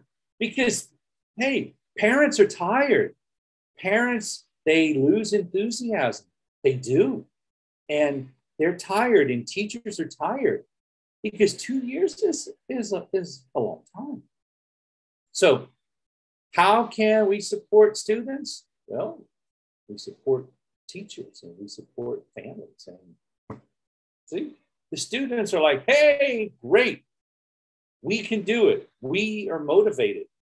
Well, the truth is some families and teachers, they struggle, okay? There's no getting around that. Yesterday, I learned that because of a lack of sufficient digital skills or a lack of curricular guidelines, this 7-year-old student who I mentioned earlier, 2nd grade, okay, 7 years old, 2nd grade, every couple of weeks, no, I'm sorry, I'm wrong, every week, forgive me, every week, their parents have to go to their school and get a booklet. I'm okay. I don't need any help. Thank you. Yes. Their parents go to their school every week and their parents pick up a booklet, a workbook, right? And their parents take home this workbook and that's it. The next week, they bring it back. So I asked, I said, well, how many classes per day does this young student have?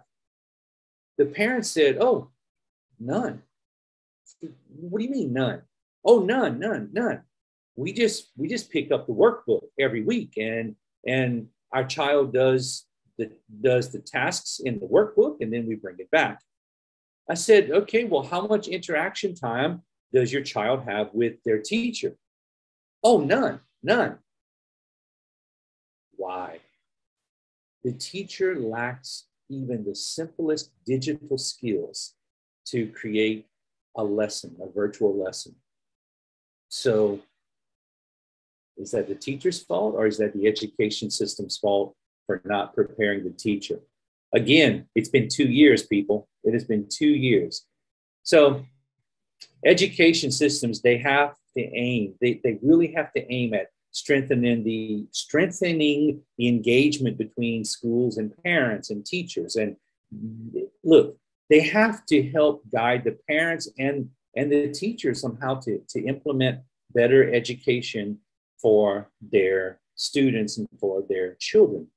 And look, teachers need support. They do. Teachers need support. Teachers need support on how to incorporate technology effectively into their teaching practices.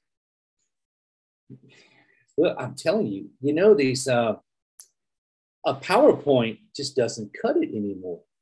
PowerPoints are so boring for Generation Z. The teachers need to understand, or the teachers need to be trained on how to incorporate effective technology into their classrooms. And if not, they are not creating a conducive learning environment. So supporting the training for teachers about how to use digital resources should be the most important element right now, this day. It should be. So now I've yammered on about teachers. I've yammered on about education systems and about families, and I said that education systems, they need to come to the support of the teachers, of the lecturers, and education systems also need to come to the support of the families. And if the education systems are not supporting the teachers, well, the teachers are not supporting the students. If the education systems are not facilitating a positive learning environment, well, guess what? The students are not going to benefit. And if the administration does not support the teachers, and the teachers do not support the students, if the parents are not supported, well, then the students, the education system fails them. So, okay, how can we help? How can we sort of maybe overcome some of the damage brought on by the COVID-19 pandemic? Well, okay, we know because we have been a part of this thing for a long time. We know that the coronavirus has just decimated everything. We know that. And we know that education systems, they have to be aggressive in their policy responses. We know that because, like I said, most policies are implemented very slowly, and they expect 6 years or 12 years to show any results. Well, that can't happen. That can't happen now. Sorry. These education policies, they have to help the teachers and the parents cope with this crisis and help reduce the learning loss while schools are closed. They have to. While schools are closed, the families, they're even more separated than they were. Yes, I know they're in the same home, but trust me, research shows that Generation Z, they're so disconnected from their parents. And when the families are staying home and parents are working and students are studying, and they're even more disconnected than before. And, okay, continuity in education has been interrupted, and it will continue to be interrupted. And look, ministries have to find answers, and there are some education systems in the world that are doing very well, very, very well. And there are some education systems that are not doing so well. But this still falls on the ministry, right? So how can education systems be improved? How can they be improved during this time? Well, let's look at the first one. Let's just look quickly at coping during the crisis. Okay, developing remote learning plans and how to help multi-channel strategies that combine different technologies and incorporate both synchronous and asynchronous learning. That's beautiful. That's beautiful. You know, look, most students cannot be alone. We know that. It doesn't matter what age. So there has to be some sort of development. There has to be some sort of policies. And the teachers have to be trained, and the teachers have to be given new modes of delivery. You know, even now, I speak with teachers, and these teachers are still fighting against the 40-minute Zoom time limit because their schools have not provided them with access to Zoom. Fortunately, my university, we have so many avenues. We use Zoom, we use Google Meets, we use so many different platforms. So teachers have to be trained. Teachers have to continually be trained. We do. They do. And I'm sorry, but the teachers, they have to be supported. And if the schools want the teachers to do extra training outside of their working hours, extra training on the weekends or in the evenings, hey, why not offer some sort of incentive for the teachers? Look, this is a special time. Don't tell me there's no money in the budget to give incentives to teachers. Yes, there is. So, okay, so let's quickly, managing continuity. Okay, look, the crisis has shown that education systems need to develop their technical infrastructure, and that these education systems have to be more dedicated to the teachers. I find in research that the term relationships comes up quite often, and the relationship between the teacher and the student, especially in authoritarian type systems, to where the teacher is the god of the classroom, that all the information, all knowing happens with the teacher. I find that those education systems have not adapted very well. Education systems that tend to be a little more liberal, to where there's a little better relationship between teachers and students, those education systems have managed better during this time. And so education systems, look, eventually we are going to reopen. The systems are going to reopen. Schools here in Thailand have opened for 50% of the students. But you know, I would not relax, because we never know, we could be facing a lockdown again. So using this crisis as an opportunity to improve. Now, teachers, hey, let me tell you, there's so many tools available, just everywhere. UNESCO, everyone knows UNESCO. I love the UNESCO site. I use the UNESCO site quite a bit in my own teaching. I use some animation. I use something more than just boring PowerPoints. Okay, I like when students are engaged. And teachers, yes, I know you kind of have to do some on your own. There are far too many classes or workshops out there that you can do during your non-teaching times during the day. Okay. I know. We have a lot of paperwork to do. We have a lot of grading. We have all this stuff. I know, but yeah, we're in a different time now.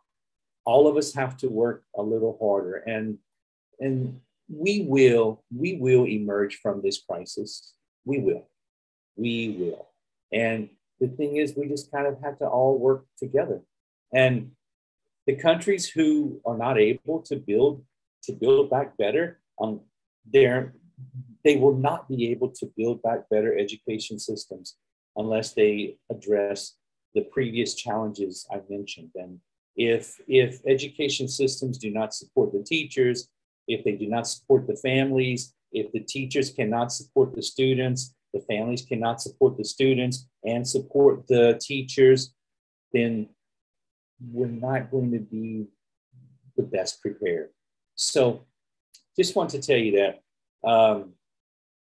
increasing funding for teacher capacity building is a good thing. It's a good thing, okay? So education administrators, remember, your teachers are kind of in the trenches. Your teachers are the ones who are there with the students. So you might have to do a little bit extra for your teachers. You might have to, you might have to encourage them a little more. You have to be there for them.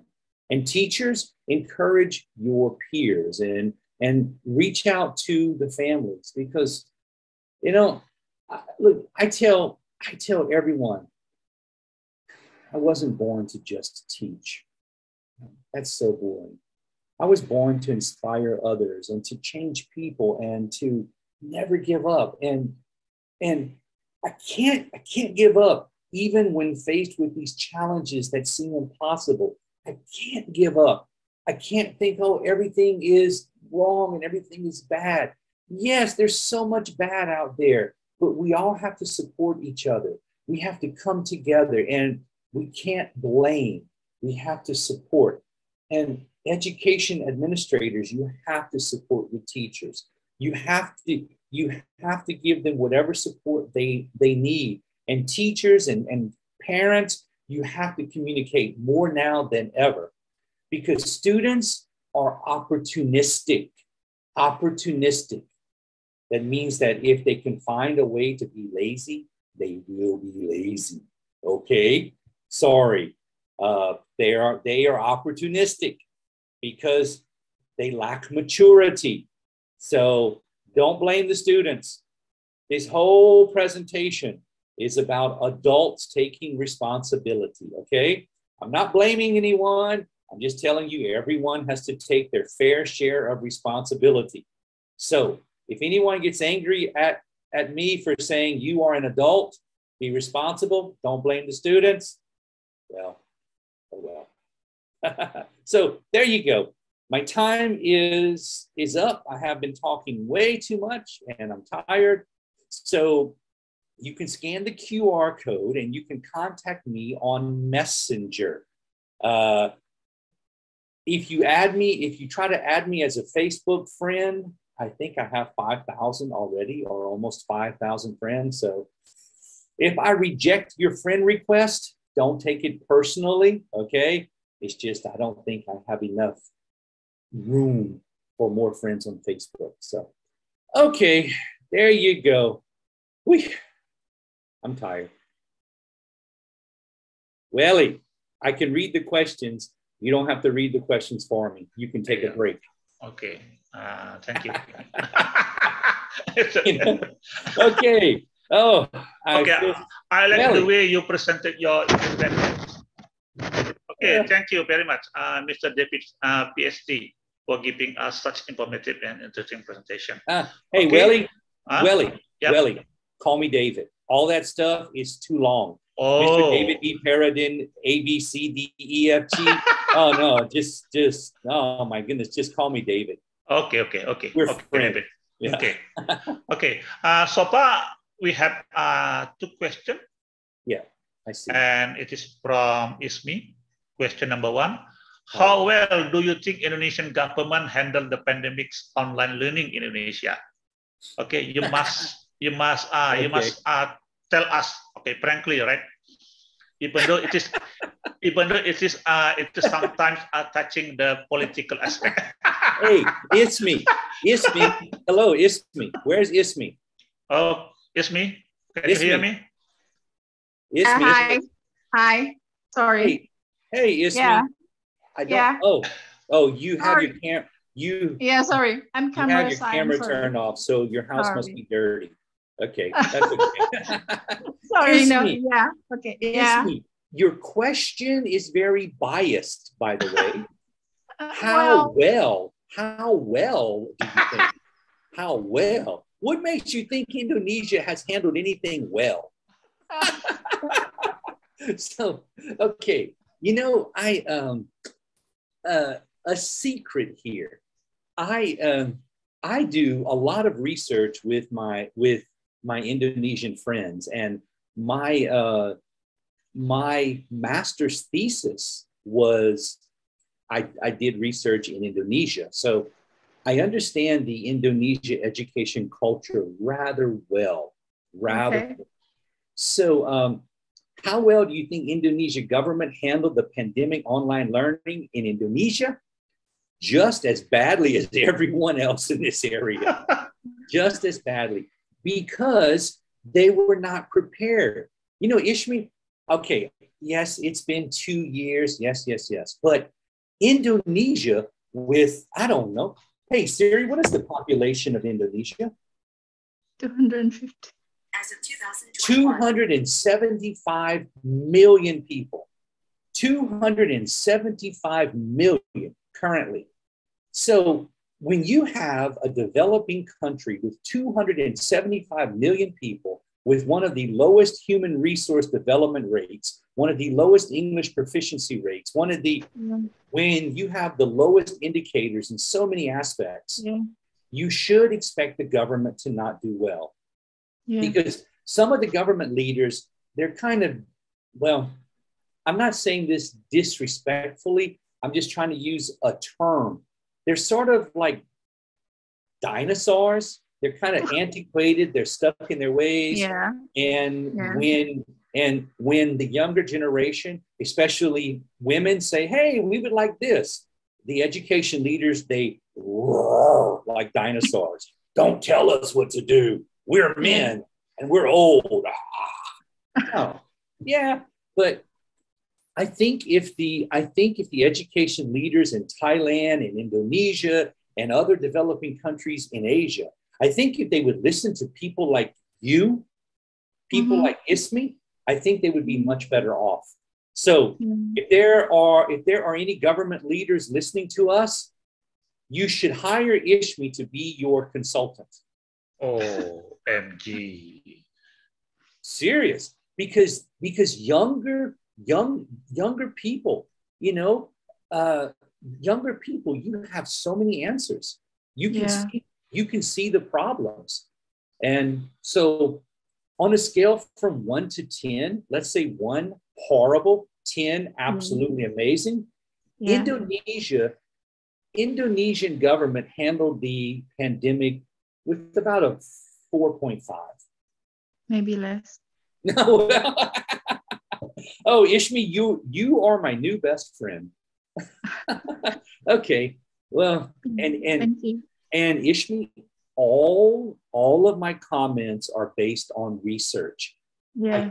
I do not give opinions, because opinions, I mean, if I gave you a comment based on my opinion or my belief or my faith, I would be a fool, because these things, you need substantiated data. You need data that has been shown to be relevant and valid. So there you go. You're wonderful, Ishmi. All right. Thank you. Next. Okay, thank you.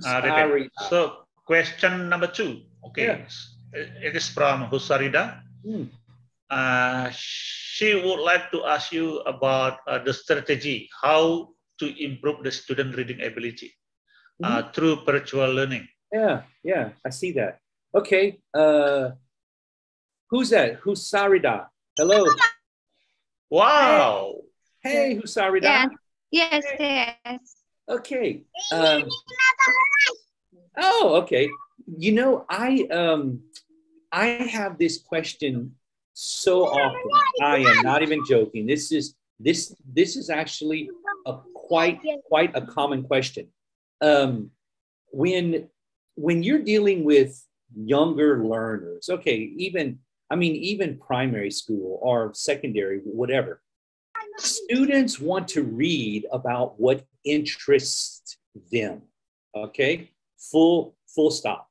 They want to read about things that are interesting. And you know, sometimes in education systems, like in the United States, the US, they ban books. They ban books about topics that the education leaders deem unworthy. Well, guess what? They're Generation Z. They want to explore. And it doesn't matter if you ban books, they have the internet. They're going to find the information. So allow your students to read topics that interest them. And they will love to read. If you demand that they read something that does not interest them, it will be boring. So that is my statement based on research. Allow students to read what interests them, and they will start to love reading. Because I just saw 2019 or 2019, I believe. Indonesia was in the lowest reading proficiency level of Indonesian. Yeah, so hey, you need to let the students read what they want. So, okay, next. Okay, the next question from Ruzana. It is about student attitude during the pandemic. There is a decline, right? What do you think of it? I've tried to overcome this, but what is still a problem for me is the assessment of students' abilities. Yeah. You know, who's that? Nurzana? Nurzana. Oh, that's a beautiful name. Yeah. Nurzana. Oh, hey, I see you. Okay, you have your hand raised. All right. You know, Nurzana, this is a problem with everywhere. You know, I have it's so funny you ask. Oh, okay. Well, you really can't see this because you know of the virtual background, but I have a study right here, and I was actually reading it this morning. It's from December of 2021. December 2021. Assessment in Thai English language classrooms. What do teachers do? Why? And how can practices be improved? And it's talking about assessing student abilities. So your question, I was just reading a study this morning, and they said that teachers mostly use multiple choice questions, and that multiple choice questions are one of the most invalid type assessments, right? How can you assess speaking with a multiple choice? Yeah, I mean, so overcoming these problems, okay, listen, I know you have a lot of students in your class. So what I do is I have my students come together as a group, and the students, they make Zoom calls together as a group, and they make presentations in a Zoom call, and they have to make a group presentation in 3 minutes. So when they record the Zoom call, I can see everyone's interaction. So I can assess speaking, all right? Reading, there are several different type of assessments that work well for reading. And the same thing. But I find most teachers have a difficulty with assessing speaking. So I use Zoom calls, group chat, and make the students record a 3-minute group session. And it works well for me. So okay. Yeah. Thank you, sir. Yeah, okay, sure, Mr. David, which one is more important, or both are important? Score or attitude? Again, scope or attitude? Score or attitude? Oh, score. Yeah. Oh, wow. You know, Indonesia, just like Thailand, is a teach to test system. And the score is all that matters. I train adults in different industries. You ask them, what was your attitude about education? Or like, what was your attitude about learning math? Oh, I hated it. I hate math. What about English? Oh, I hate learning English. And you know, not one adult has ever said their score. Not one adult ever, in all the years I have been speaking with professional adults, not one has ever mentioned, oh, I had a 3.8 grade, or I had a grade A, or whatever. No, it's attitude. With a better attitude about education, especially subjects like math or English, you will be successful because you will like learning. So, yeah. Okay. Okay, thank you, David. Now we have one more question. Okay, Mr. Masian M. Sham. Oh, hey. You may ask a question. Okay, right. Thank you very much. It's very interesting. Allow me to ask a question. I think very good question. Okay, you know, virtual education is not enough. I mean, studies overwhelmingly have shown that autonomous learning, it currently does not work as well as face-to-face or having that human interaction. Okay, I tell you something that I do to in answer to your concerns. Here is something that I do.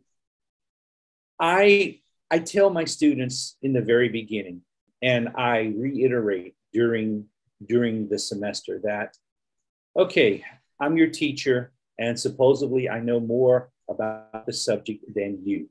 But let's make a deal. Let's have it that we are partners in your education, that we can have open discussions. And we also form WhatsApp groups. So not only do we have some interaction during class time, I encourage my students to speak. I open the floor quite often, every 10 minutes or every natural break in the conversation. I ask, okay, what questions do you have? You know, not do you have questions? No, of course not. What questions do you have? And I encourage my students to speak, because if they speak and they can share their thoughts, then we're not having a class, we're having a conversation. So their perception and their attitude is different. We set up WhatsApp groups. I send stuff in the WhatsApp group after class. I send academic articles, journal articles, papers, books, whatever the students need. And the students are free to ask questions in that WhatsApp group after class. And look, none of these things I do take any time. I'm going to sit and watch TV for an hour in the afternoon to let me relax. So I just answer questions. Yeah, it's easy. So attitude, scores, yes, all these things are important. But the one true thing I found is that the teachers have to be a little different now. They have to be a little more open and a little more encouraging. And we have to stop forcing. We have to stop mandating. We have to start allowing and encouraging and loving and caring. So, and look, hey, let me tell you one thing right now. You have to expect less, especially of yourself. Teachers, you're working hard, you're tired, and you are not going to accomplish as much as you did with actual face-to-face classes, and neither will your students. So relax a little bit, take it easy on yourself, and eat ice cream. Ice cream cures everything. Or chocolate cake, yeah. Okay, thank you. Thank you so much. Sure, yeah. Thank you. Yeah, thank you, David. Yeah, actually, your final quotation is nice, right? Yeah. And it reminds me with the novel written by Jane Austen, if you hope much, you will lose much. Yeah. Yeah. Okay, and then the quotation, teaching is a beautiful job. Right? From my point of view, sometimes I master in the classroom could act like a comedian, telling jokes to provoke them and enjoy the learning process. Absolutely. Yeah. And then sometimes on the other time, I act like their fathers, mothers. But the problem, not all teachers can do so. They are tending to use traditional way of teaching. And that's why when the teacher comes to the class, they are completely silent. What do you think of this? Well, Welly, I really like you, but you just said something that I have to disagree with wholeheartedly. Yeah. Okay, you said two things. Number one, you said teachers can't do that. Yeah. Yes, they can. They choose not to. Yeah. Okay, and number two, you said teachers teach in a traditional way. No, that is not a traditional way. It is not traditional to be an unproductive teacher. Okay. Yep. So teachers, they choose to be bad teachers. Okay. And they choose to be strict and overbearing and mean. Yeah. You know, I visited a university in Indonesia. I will not tell you where, okay? But I walked in there and the lecturer was sitting on their desk with a room full of students. Absolutely. And they were smoking. Yeah, you can say that again. Okay. No, Welly. They were smoking with the students in the classroom, Welly. Oh, I see. And the girls, they took their hijab and they covered their mouths because they couldn't breathe. Yeah. And the boys, they took their shirt sleeve and they were covering their nose because they couldn't breathe. Okay. So I asked the rector, we were walking by, and I said, hey, do you allow the teachers to smoke in the rooms? No, they're not supposed to. So I said to the university rector, I said, well, why are you not doing anything about it? Oh, well, this teacher has been here for a long time. Yeah, because of being senior, right? So? Yeah. Welly, it doesn't matter if it is a senior teacher or if it is a new teacher. Replace them because they do not have a teacher's heart. Oh, I agree. Yeah. Oh, you agree. Welly, you're so funny, Welly. You're a hero. So Welly, teachers can be good teachers. Yeah. They choose not to. And they don't teach in a traditional way. They teach in a way that makes them feel superior. Okay. So, yeah. Welly, the next time I go to Jambi, I'm going to take you to dinner. Okay. And I will pay for it. Yeah, it's just a pleasure, right? And I will take Welly, I will take the dean, and I will take Sinta, because Sinta has babysat me so much. And where's Amelia, my friend? Love her so much. Yeah, and I will pay for it. Okay. Okay. Is that okay? Okay, why not? Yeah, you like why not? Right? Yeah. Oh. Yeah. Oh. Having new friends, meeting new people is something I like best, right? Yeah, but you know, my goodness, how many times have I been to Jambi? 3, 4, 5 maybe or so? Yeah. The airport in Jambi is scary, by the way. Whoa, I see. You know, the plane comes in, and as soon as the pilot touches the tarmac. Is it Boeing or Airbus? Oh no, not in Jambi. No, not in Jambi. Man, we flew. Oh, Oh, you know, I don't remember because I flew into Jambi, then I went to Aceh, or I flew into Jambi, then I went to Medan. But I mean, I've done this several times. So, oh, and the mountains to drive between Aceh, Medan, Jambi, buddy, it takes like 9 hours or something to go to the airport. It's crazy. Oh, and in the mountains, and oh man.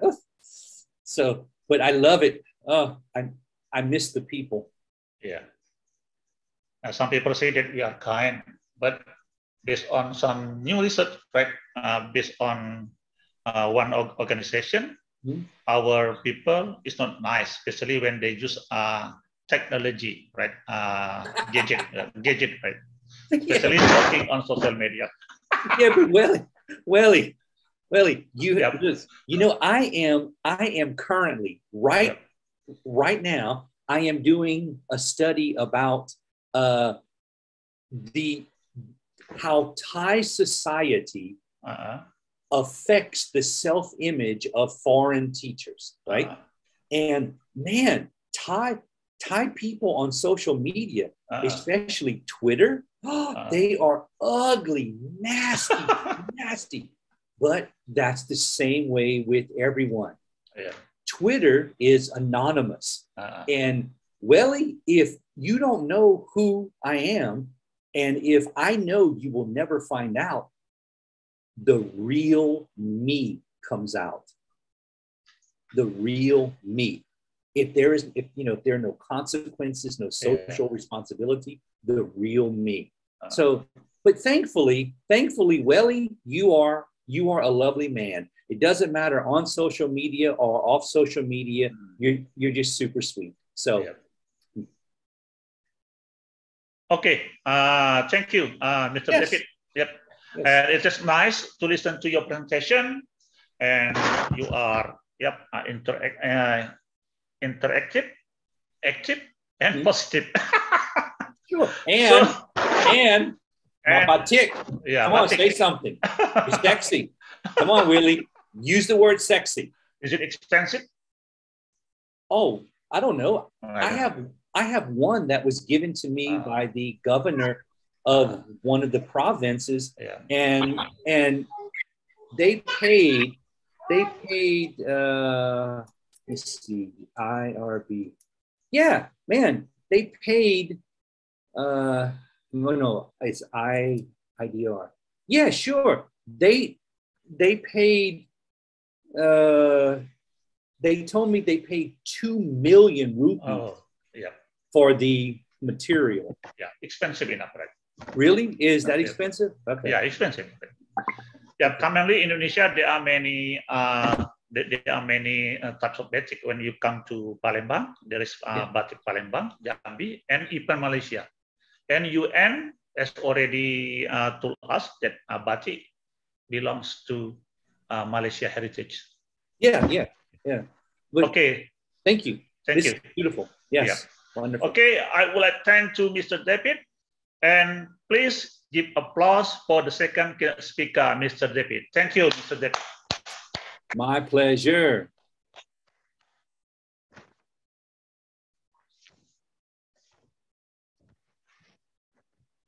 Okay, ladies and gentlemen, now our third speaker today is Mr. Pupung Purnawarman, MSED, PhD. Before he presents his presentation, let me read his short biography. Pupung Purnawarman is a lecturer at the English Education Study Program, Faculty of Language and Literature Education, Universitas Pendidikan Indonesia. He received a Fulbright scholarship to continue his education at master level in the United States. He holds an MSED from the Department of Curriculum and Instruction in Instructional Technology at Southern Illinois University in the United States. He earned a PhD in the field of Instructional Design and Technology from the Department of Learning Sciences and Technology at Virginia Polytechnic Institute and State University, Virginia Tech in the United States in 2011. In 2012, He won the University Outstanding Lecturer Award, runner-up at UPI.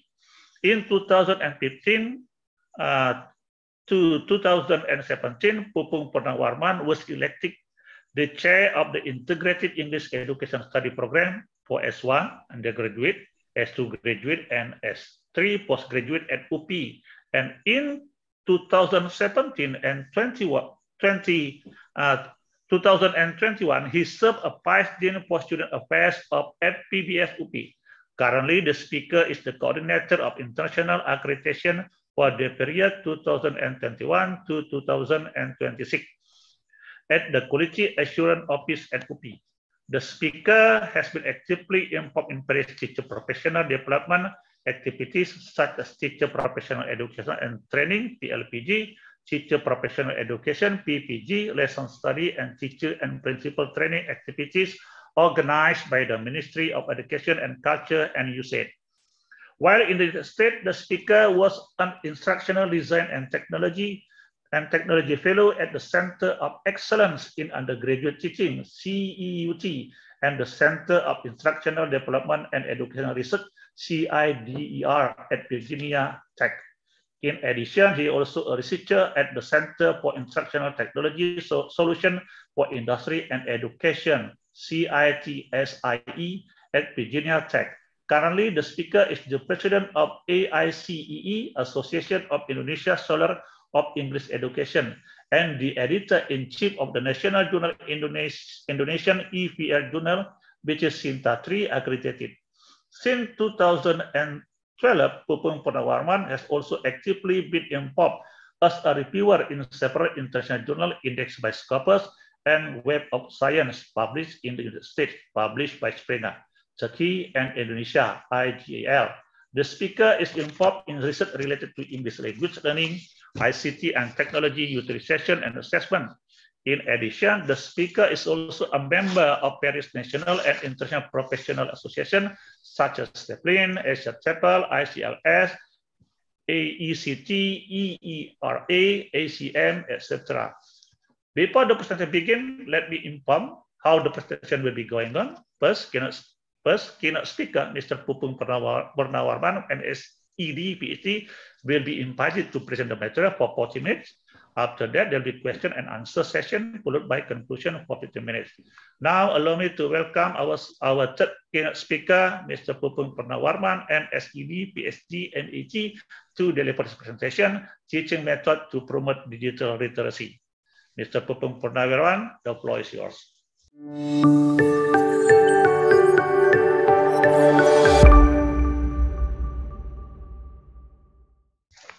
All right, thank you very much, Pak Willy, for a very long introduction. Yeah. Okay. I thought my short bio would not be read the whole thing. Okay, so I'm sorry if it is a little bit too long. Okay. Yeah. Before you present your presentation, I was a student of Professor Adeng, Professor. Oh, Professor Haidar Al-Wasila. Haidar Al-Wasila. Oh, okay.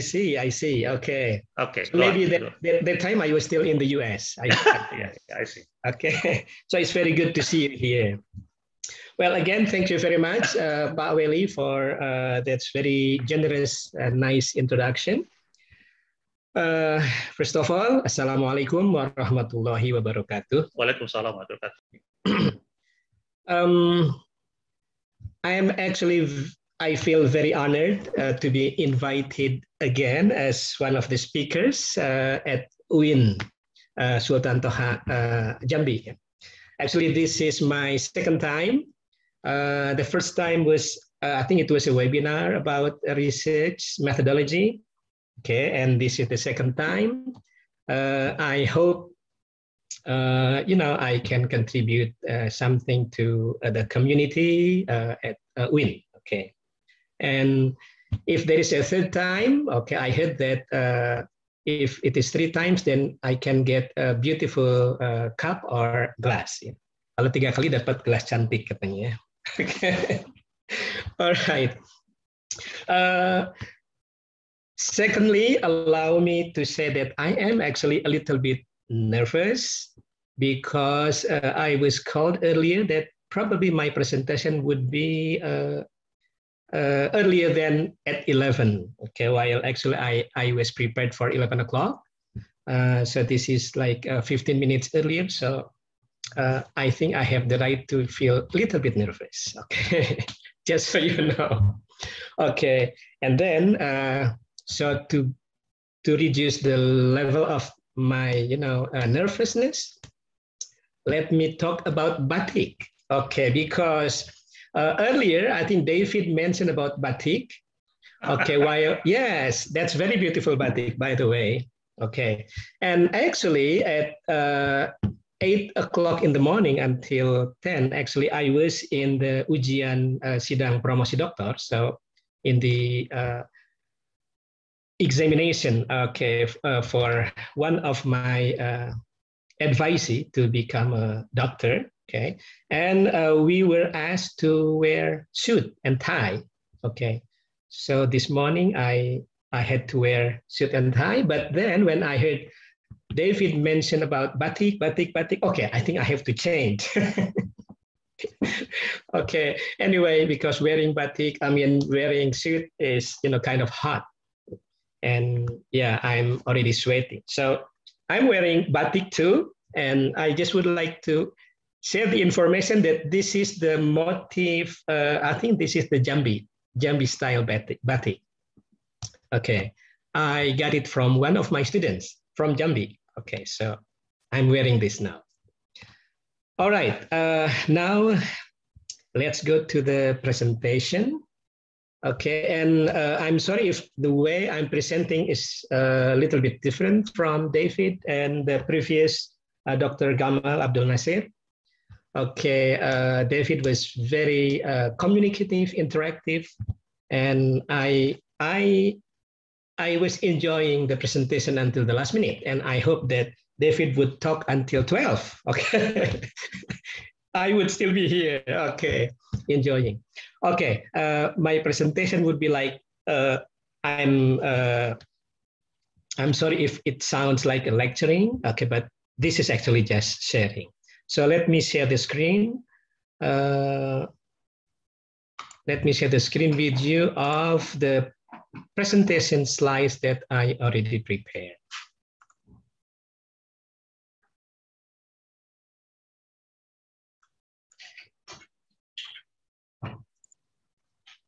Okay, can you see this slide that I'm sharing on the screen? Yes. All right. Okay. All right, the title that I was asked to talk about is about teaching methods and to relate the teaching method with digital literacy. So I choose the title Teaching Methods to Promote Digital Literacy. Okay, so I think all of you are familiar with what is in the picture, right? What is it in the picture actually? What activity do you think? I'm trying to be a little bit interactive. Okay. Lecturing? Lecturing, okay, that's right. Okay, so it's in the classroom, probably at maybe upper level of high school or maybe in college level. Okay. How about this one? Yeah, I think this is also, yeah, same thing, okay. Similar activity, teaching and learning activity, but maybe in a bigger room, right? Maybe in the auditorium. Okay, how about this one? Teaching? Teaching for also for children. Okay, for young learners. Okay, maybe in Indonesia it's in elementary school or maybe PAUD, yeah. Okay, how about this? Discussion. Okay, that's discussion. Okay, so previously we see lecturers are giving lectures. The teachers are explaining things, and here students are discussing something. Okay. How about this? Teacher with the students having discussion. Okay, teacher and these students are having discussion, and I think they are talking about maybe something dealing with geography. Yeah. They are talking about the map, the globe. Okay.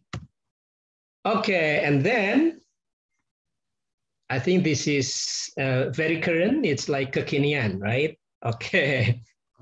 I think this is what we are having too. Yeah, right now. Reality. Okay. Welcome to the reality during the COVID-19 pandemic, right? Okay, this is very familiar. This is the Zoom meeting. Okay, I think everyone has the experience of, having Zoom meeting. Okay, whether it is for real meeting or for classes, right? Or similar technology is used here, Microsoft Teams. Okay, I heard Dr. Gamal Abdul Nasir earlier mention about the use of Zoom, Microsoft Teams, right? And also the Google Meet, and maybe many other video conferencing tools. Okay, but all that we have seen here, the pictures that we have seen, actually are related to teaching and learning activities and related to teaching methods. Okay, so talking about teaching methods, I'm sorry, I don't mean to lecture you. Okay, again, I'm just sharing what I have read, what I have understood about teaching method. Okay, so basically teaching methods are general principles, the pedagogy and management strategies that are used for classroom instruction. Okay, I think all of us know about this, although maybe not every one of us understand the definition. Okay, but we do this actually. So it's a set of practices and principles that we use. Okay, we are teachers. I am a teacher, for example, to make the process of teaching and learning effective for our students. Okay, and teaching methods may be based on different beliefs, different philosophies of the nature of the language that we use, of how a subject is learned, and so on. Okay, and then there are factors, many factors or several factors that affect teachers in using certain teaching methods in their class. Okay, for example, some teachers prefer discussion, some other teachers prefer lecturing. Okay, some prefer inquiry-based, for example. Okay, so in the classroom, teacher may combine different teaching methods that fit the needs and the characteristics of the students. Okay, so these are the factors that we just talked about. It can be the subject that we teach, for example, the age and the gender of our students, the experiences, the goal, the objectives, the expectation, the interest, and so on. So it depends on those factors. So we may combine one method with another method. Okay. And then according to, if you look at mytutorsource.com, you can find some types of teaching methods, but this is not limited to, these types. There are many others. Okay. For example, some of the methods are teacher-centered methods. Okay, I think we have been very familiar with this method, especially in Indonesia, especially in the past. Okay, I belong to the student in the past. Okay, because now I'm already getting older. Okay, so when I was, for example, when I was in middle school and high school, I just realized now that the way our teachers taught us was very teacher-centered. So everything centered on the teacher, focused on the teacher. So we as students, we just, majority of the time, we just listen, we just look, okay, at the teacher, okay. And then there is the lecture method, the seminar or discussion method, and learner-centered method. Okay, now I think there is a shift from teacher-centered to learner-centered. So now I think also our curriculum also encourages the teachers to, to implement the learner-centered method. So it is more on the student now. Okay. I think some of us, or maybe all of us know the CBSA, right? The Cara Belajar Siswa Aktif, okay, in the past, okay. Okay, and then there is a demonstration method, content focus method, and so on, okay. If you need to know more, I think you can visit mytutorsource.com. You can find these different types of teaching methods. Okay, and then in buffalo.edu, this is the university in, I think this SUNY State University in Buffalo, in New York, Buffalo. Okay, I think it's similar. There are types of teaching methods which include lecture, okay, and then interactive lecture. So some lectures, okay, do the lecture method, okay, maybe one way. So they just talk and students mostly listen. But then there is also interactive lecture. So when there is interaction between the lecturers and the students. Okay, and then there is a directed discussion, direct instruction, guided instruction, just-in-time teaching, okay. Again, if you would like to read more, you can visit buffalo.edu. Okay, and I can also show you some of the screenshots just to know short definition of each. Okay, there is also experiential learning, case-based learning, inquiry-based, problem-based learning. I think you are familiar with this. Project-based learning, role plays, and simulation. I think we do this many times in our class, especially if you are teaching language. I think doing role plays and simulations are something very familiar to us. Okay, and field work too. Okay, so just an example here. For example, the lecture, okay, the teaching method. One of the teaching methods is a lecture. Okay, so in this case, so the instructor present materials and answer student questions, and then students receive respond from the lectures, and also the students respond to lecturers' questions, for example. And the activities in this method includes demonstration. So the lecture provides demonstration, and then provides modeling, question, presentation, and so on. And then for the interactive lecture, usually a lecture presents 2 to 15 minutes break for student activities for every 20 minutes of the lecture, for example. Okay, and again, you can find this in the buffalo.edu. Okay, I don't want to read all of this because it will take too much time. Okay. All right, I think I just skipped this. I already shared the slides with Ibu Sinta, actually. I think you will receive this soon. Okay, so those are about teaching methods. So basically there are so many types of teaching methods that we can use, or the teachers use, when we conduct teaching and learning activities. Okay, now let's move to digital literacy. Okay, anybody would like to share their opinions about digital literacy? Although it's already on the screen, one of them.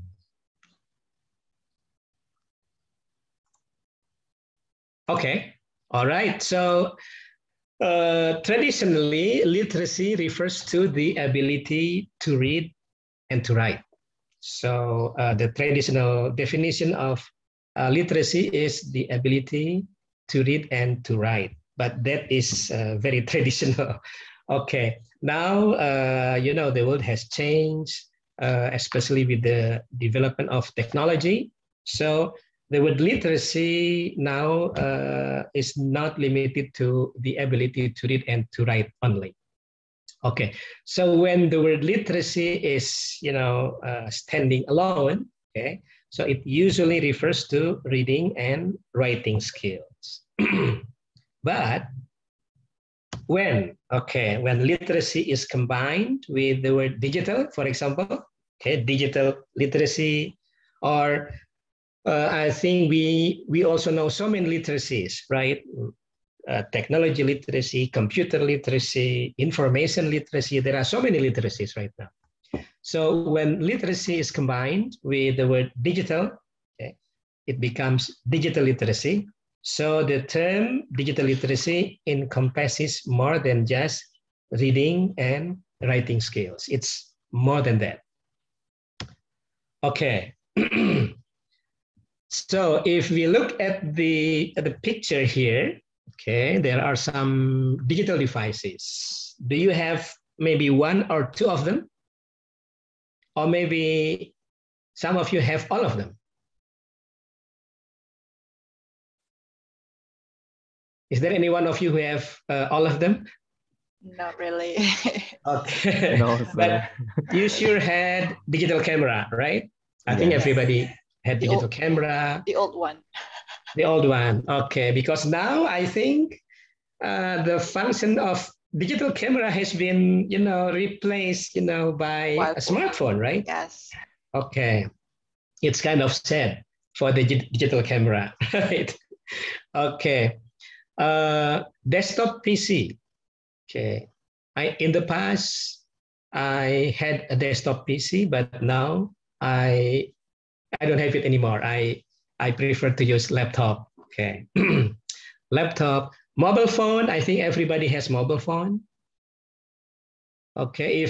If somebody doesn't have mobile phone, maybe people will say that, oh, you are living under the rock. Okay. Because now it's the age of smartphone, mobile phone, right? Okay. If we are lucky enough, we can have iPad. I know iPad is more expensive, okay? Or MP3 player, I think many people used to have MP3 player, but now our smartphone can function also as MP3 player. Okay, so those are examples of digital devices. Okay, and these are the examples of digital devices that maybe most of us have. Mobile phones, media players, tablets like iPads or Samsung tab, okay, and so on, video cameras, or game console. We used to have maybe Nintendo or what else? PS2 and so on, laptop, netbooks, ebook readers, okay. I think there was, you know, Amazon Kindle. Is it Kindle or Kindle? I don't know how to pronounce it correctly. I think David knows better. Okay, I haven't used Kindle or Kindle. Okay, but it's one of the ebook readers. Okay, or digital photo frames, and so many other digital devices. Okay, many people have used this, but when we talk about digital literacy, is it merely technological how now? Like, you know, how to use those digital devices, you know, like how to turn on the computer and then how to, you know, communicate with using WhatsApp. Okay, is it really a digital literacy? Okay, or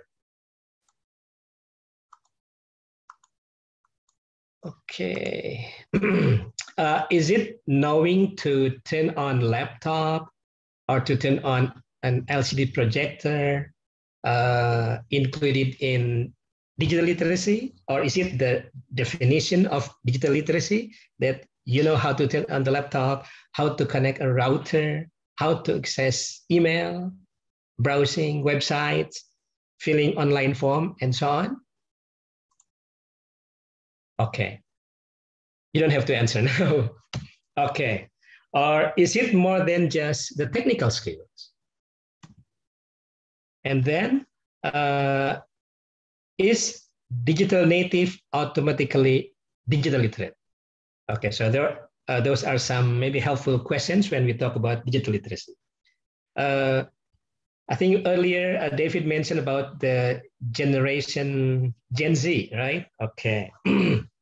Or those who were born after 1980, 1990, they are called the digital native.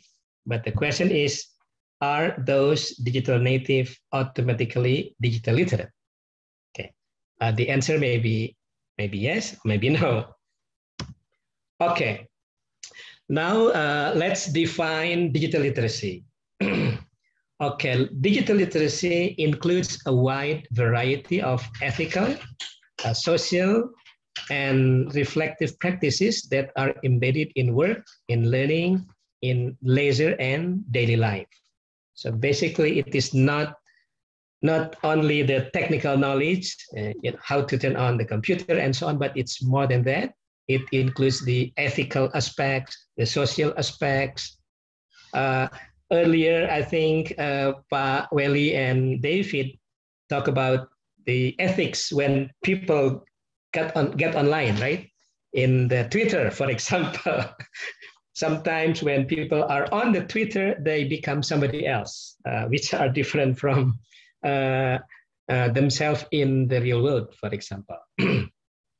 Okay, and then according to Betham, digital literacy defines those capabilities which fit an individual for living, for learning, and for working in a digital society. Now we live in the digital era, digital society. So we need the skills, okay, that are appropriate, okay, appropriate for living, for learning, and for working in the digital society. And then according to JISC.ac.uk, digital literacy is the capability which fits an individual for living, for learning, and for working in the digital society. I think that's the same thing. Okay. And according to Cornell University, it's digital literacy is the ability to find information, for example, to evaluate, to utilize, to share, and create content using information or information technology or ICT and the internet. Okay, so it's not only knowing how to type, for example, to type using laptop, okay, but how to find information and then evaluating the information using the technology, okay, by using the ethical and the social rules, okay, like that. And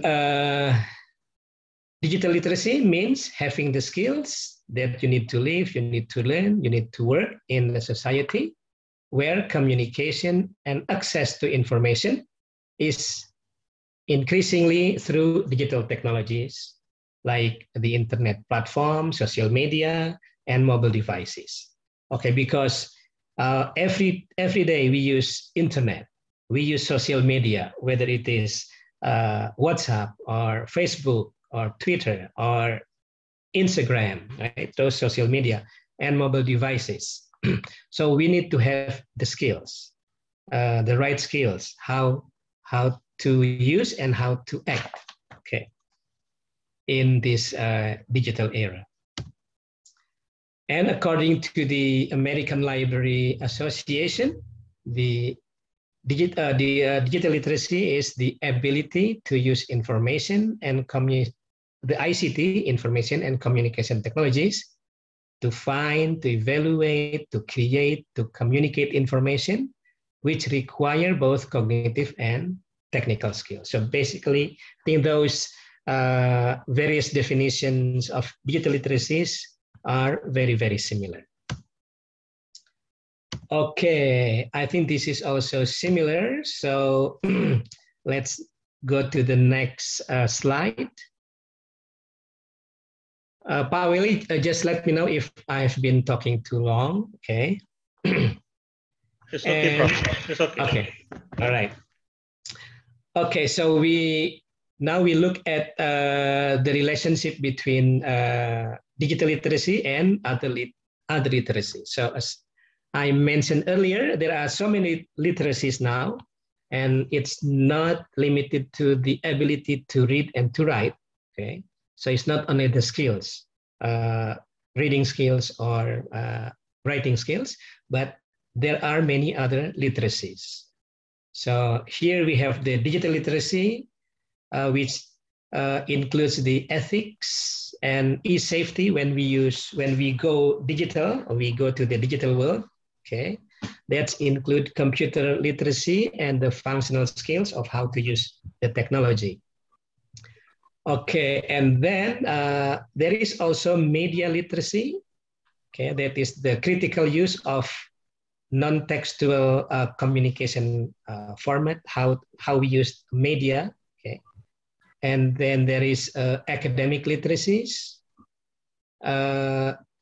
which are related to learning development, how we learn in schools, how we improve our capacity, okay, for example. And then there are new literacies which involve multimodal learning, okay? It's not only textual, visual, or audio, but also multimedia, multimodal. Okay, and then in the middle is the information literacy, which is related to all the literacies here. And in this information literacy, there are some skills that we or our students need to possess, okay?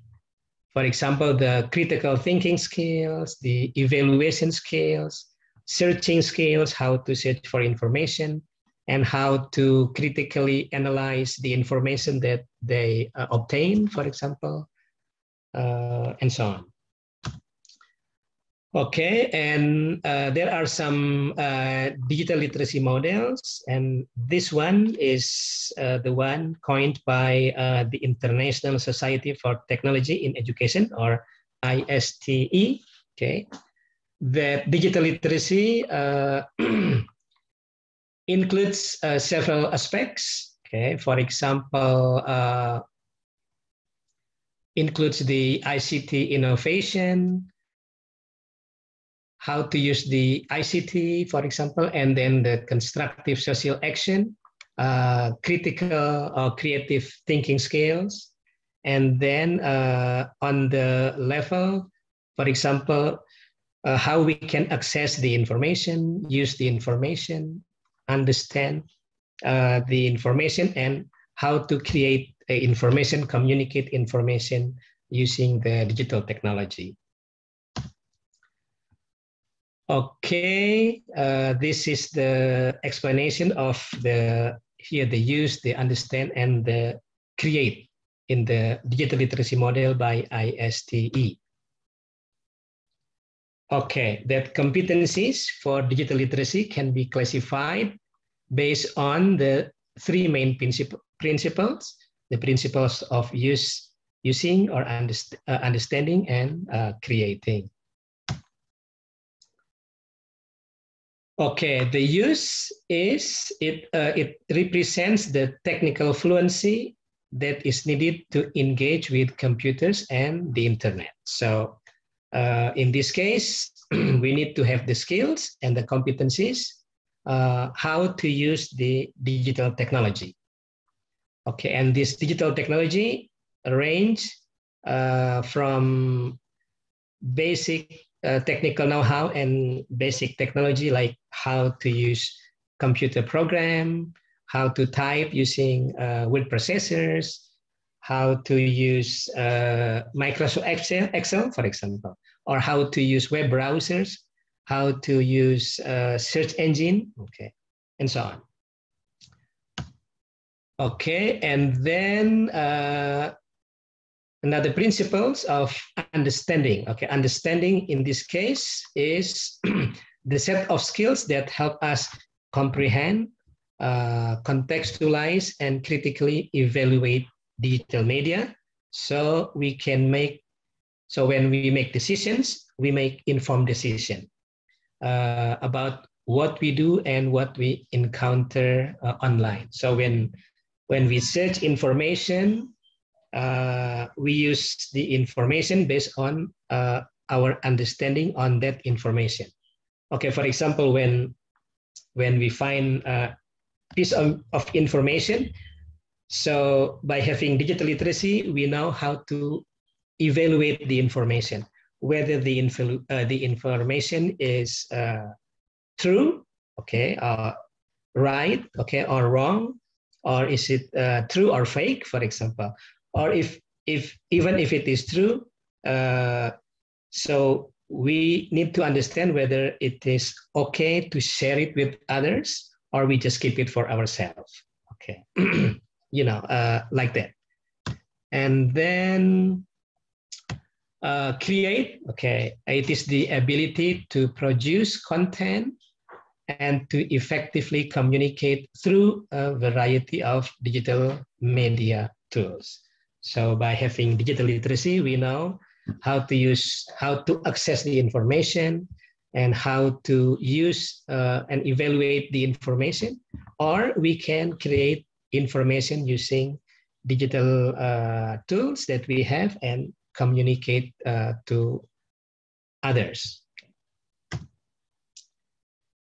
Okay, and then this is the components of digital literacy. Okay, there are many components of digital literacy that our students, okay, need to know and to master. For example, let's see, we start from e-safety. Okay, so one of the components is e-safety, that when we are in the digital world, we need to understand that it is very important to maintain e-safety. For example, how to keep our identity safe, okay? Because now, with the digital technology, it is very easy for, you know, bad guys, okay, to to hack to our devices, for example, or to our account, okay? So there are many identity thieves, for example. So with digital literacy, we need to know how to be safe in this digital world. And then the functional skills, how to use technology, digital technology, how to be creative, okay? By having digital literacy, we can be very creative. For example, now students can create videos, and they can get creative in creating videos, and they can post the videos on YouTube. Okay, and then some of them can get some money. Okay, can get their YouTube videos monetized. Okay, so they can get monetary what we call monetary incentive. Yeah. Okay, and then the critical thinking and evaluation skills, how to think critically anytime we get information from this digital world, whether it is correct, whether it is true, whether it is okay to share with others, or we just dump it, or no. And then the cultural and social understanding, the collaboration, okay, collaborative skills. With digital literacy, our students or us in general, we can collaborate with other people, not only, okay, let's say if we are talking about students, it's not only collaboration with the students in the classroom, but with other students from maybe other universities or from other countries. Okay, and then another component is the ability to find and select information. And this is very important, okay? The searching ability and selecting which information is useful, which one is not relevant, and so on. And then effective communication. Okay, by having digital literacy, we can communicate effectively using digital devices and also using the social and the ethics, okay, in the digital environment. Okay, this is similar, okay. Basically, it's similar to the components that we discussed earlier. Okay, and this is another models of digital literacy by Doug Belshaw. There are 8 elements of digital literacies. Some of them actually are similar to what we have discussed earlier. Okay, but this one is the 8 C's. Okay. The elements of digital literacies includes the cultural aspects, the cognitive, constructive aspects, the communicative aspects, confidence, the creativity, critical thinking, and the civic. So basically, they are similar, but some experts just have different terms.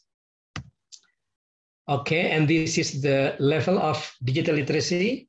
The first level is the digital competence, whether we have the skills, we know the concepts, we know the approaches, the attitudes toward the digital devices and digital information, okay? And the second level, the higher level, is the digital usage, how we use the digital information related to our professional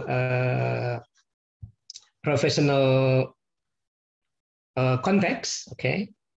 And then the third level is the transformation, how we become innovative and we become creative by using digital competence that, or digital skills that we have, how we use the digital devices, and how we can innovate and how we can create, okay, information or products using digital devices and so on.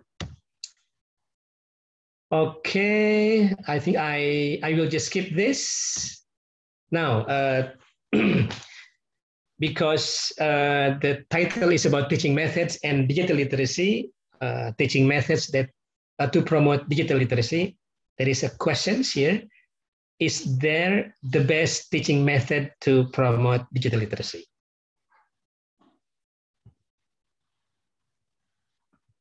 Okay. Okay. I think we know the answer to these questions. Okay. When we talk about, is there one best teaching method to promote digital literacy? Probably the answer is there is no one best. Okay. There is no one best teaching method to promote digital literacy. If we look at this table here, I got it from the teach.com. There is a relationship between teaching method and the use of technology. Here, on the left column, for example, there is a high-tech and teacher-centered method. Okay, at the left, the upper left, okay, upper left. And then the upper right, high-tech, student-centered. And then the lower left, low-tech, teacher-centered, and lower right, low-tech, student-centered. So it means that There are some teaching methods that may use high technology or involve many types of technology tools, but the method is centered on the teacher. Okay, and on the other hand, there are involvement of many types of technologies, okay, or high involvement of technologies, but it's centered on the students. Okay, and then on the lower part, it is teacher-centered, but not involving many technology tools, for example, and also a teaching method that is student-centered, but involve low technology, or maybe does not involve too many technology tools. Okay, and then when we talk about teacher-centered or student-centeredness and the involvement of technology, okay, you can see on this graphic here, when the method is involved, centered on teachers and involve technology. One of the example is the flipped classroom. Okay, when we use flipped classroom method, usually teachers prepare learning materials in advance. So maybe teachers can record videos, video materials for learning. Okay, and then the teachers may upload learning materials to a blog or website, to the LMS. Okay, so students may access the materials before they meet in the classroom. Okay, so that's an example of teaching method that involve a higher level of technology, but it is still focused on the teacher, centered on the teacher. Okay, and then when it is still involving centered on teachers, but involving low technology or low level of technology, an example of teaching method is the direct instruction and kinesthetic learning. Okay, and then on the other side, when it involves high technology, but it is centered on students. Okay, some of the examples of teaching methods that can be used is personalized learning. This is the method that is personalized to the students, geared to the needs of the students, or focus on the learning styles, different learning styles of the students. Or when the teaching method is involving game-based learning, okay, involving various types of games for learning, including serious games, okay, or gamification of the lesson, includes inquiry-based learning that involves students to be active or to use technology for their learning. And then when it is student-centered, but involving low technology, some examples are the expeditionary learning and differentiated instruction. Okay, so when the question is there one best method, one best teaching method that digital literacy? So the answer may be there is no one best method. Okay, they can be several methods or maybe combined. Okay, several methods combined, as long as they can facilitate the mastery of digital literacy of the students. So teachers can use one or more methods that may fit the situation, that may meet the needs of the students. So as long as the methods, the strategies, and the techniques can facilitate the students to obtain the components of digital literacy that we discussed earlier, that is fine. Okay. And then, oops, I think somebody, okay, right. Okay, now in the context of COVID-19 pandemic, Okay. So we are now in the state of emergency, right? Because we have been having this pandemic situation, COVID outbreak for almost 2 years, right? And this state of emergency demands special treatments for this emergency situation, right? So the teaching methods that facilitate students to access learning materials, especially from remote places, are preferable. Okay, it doesn't have to be one method only, for example, lecture method or a discussion method, but any method, as long as these methods or these methods, so one method or maybe more methods, can facilitate students to access learning materials, especially from remote places, because now most of us are still using the online delivery mode, right? Or we call it WFH, work from home or study from home. So as long as we use teaching methods that can facilitate our students to have the learning materials from their homes, okay, that is fine. Teaching methods that can facilitate students and teachers to interact and to collaborate from a distance. For example, I'm in Bandung and some of my colleagues are in Jambi or in Jakarta or even in Thailand. For example, if later I can collaborate with David, okay, so we can use collaborative tools from a distance. And that may include face-to-face or blended learning or hybrid learning, synchronous or asynchronous. So any teaching methods that can facilitate students using those methods and modes, that would be good for promoting digital literacy. And any delivery modes involving technology, involving ICT,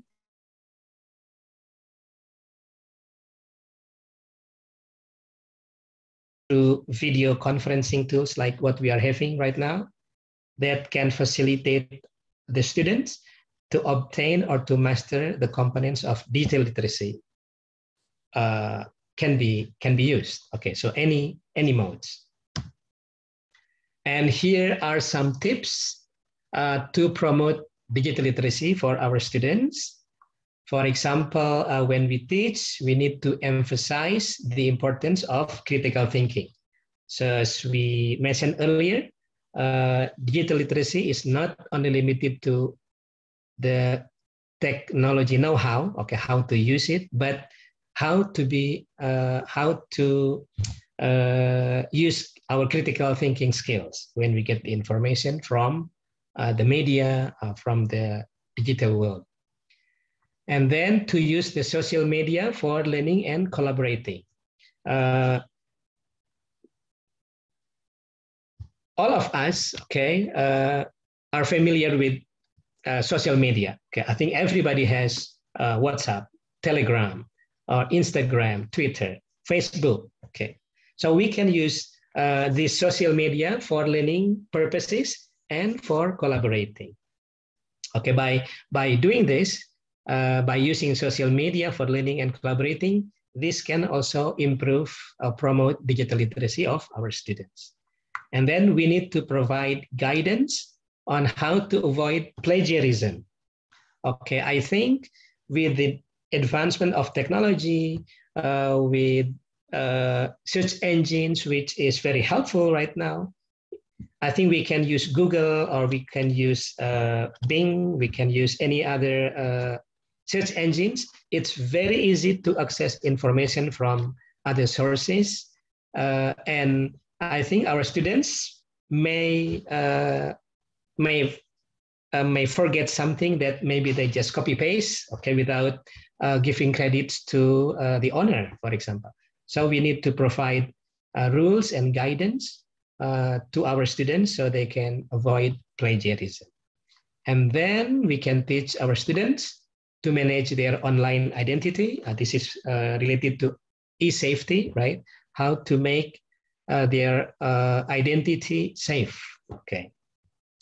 And then help students to manage digital distractions. Okay, because I think with technology on their hands, everybody has a laptop, notebook, or smartphones. It is very easy for them to get distracted. Okay, so instead of focusing on the lesson, maybe they're distracted, they play games, they talk to their friends, for example, and they forget that they are actually supposed to study in the classroom. And then we need to provide authentic context for practice, how to relate the materials in this digital environment related to their real life.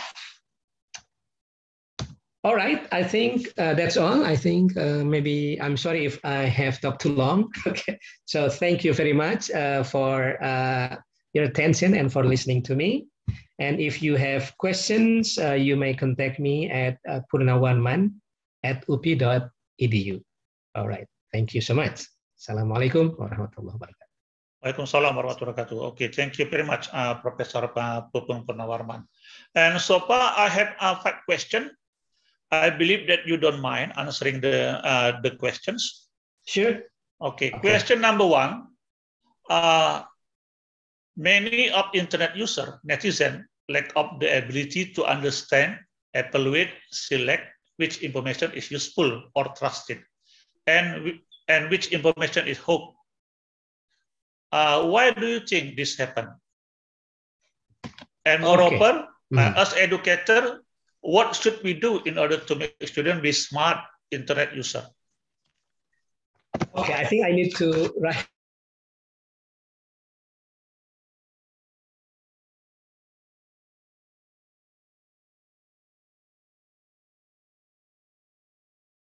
Useful or trusted, and which information is hoax. They just share the information without checking its originality first. Right. Why do you think this happened? As educator, what should we do? Yep. Okay. Okay. Question number 2 from Husaida. Can I ask one by one? Is it okay? Okay. All right. All right. Thank you very much for the questions. It's very good questions. Okay. So it is true that our netizen, internet citizen, many of internet citizens are lacking of the ability how to find information, or even if they find the information, maybe still lacking in the ability of how to evaluate the information. So resulting in they just, let's say, receive the information, obtain the information, and they just share the information without evaluating it, the appropriateness of the information, or not, like that. I think why it happens, I think that is because they are lacking in the digital literacy. Okay, because if you look at the definition of the digital literacy again, so it involves the ability of finding, selecting, and then evaluating the information. Okay, and I think this is very crucial. Okay, I think everybody can search for the information, can find information, but not everybody can select and evaluate it. Okay, and I think when the netizens are not able to select and evaluate the information, it can be, dangerous, because we can get involved in the distribution of hoax, for example, of the inaccurate information. Okay, and why? That is because of the lack of digital literacy. And as teachers or as educators, what we need to do is to guide them. So to make them aware that not all information are true. Okay, and even if the information are true or correct, not all information is suitable for a certain group, for example. Okay, an example is, let's say we receive a video, okay, of an accident, okay, and it happened, okay, so the accident is true, I mean, is actual, okay, but the problem is the video maybe contains some graphic, okay, contains some photograph of, you know, that not all people are willing to see, okay, or maybe not suitable for children. So if we have, if we can make our students aware of digital literacy, so we can guide them to be able to select, okay, that this information is actual, is true, but this is not suitable to be shared. So let's just keep it, let's just stop it in us, okay, in our inbox, or just delete it because it is not suitable for other group of people, for example, like that. So as educators, we need to educate them, make our students aware that it is not only how to find and get the information, but most importantly, how to select the information, which one is good, which one is bad, evaluate it, and then we just need to share the good and suitable information and stop the unimportant or inappropriate piece of information. Okay, okay. I hope I answered. Okay, thank you, Prof. Okay, thank you, Prof.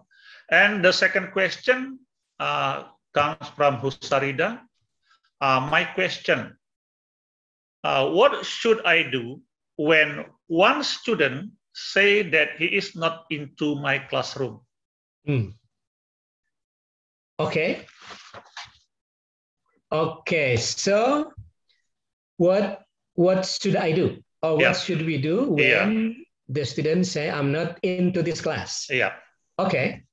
Well, so I think that is mostly related to the motivation, I think.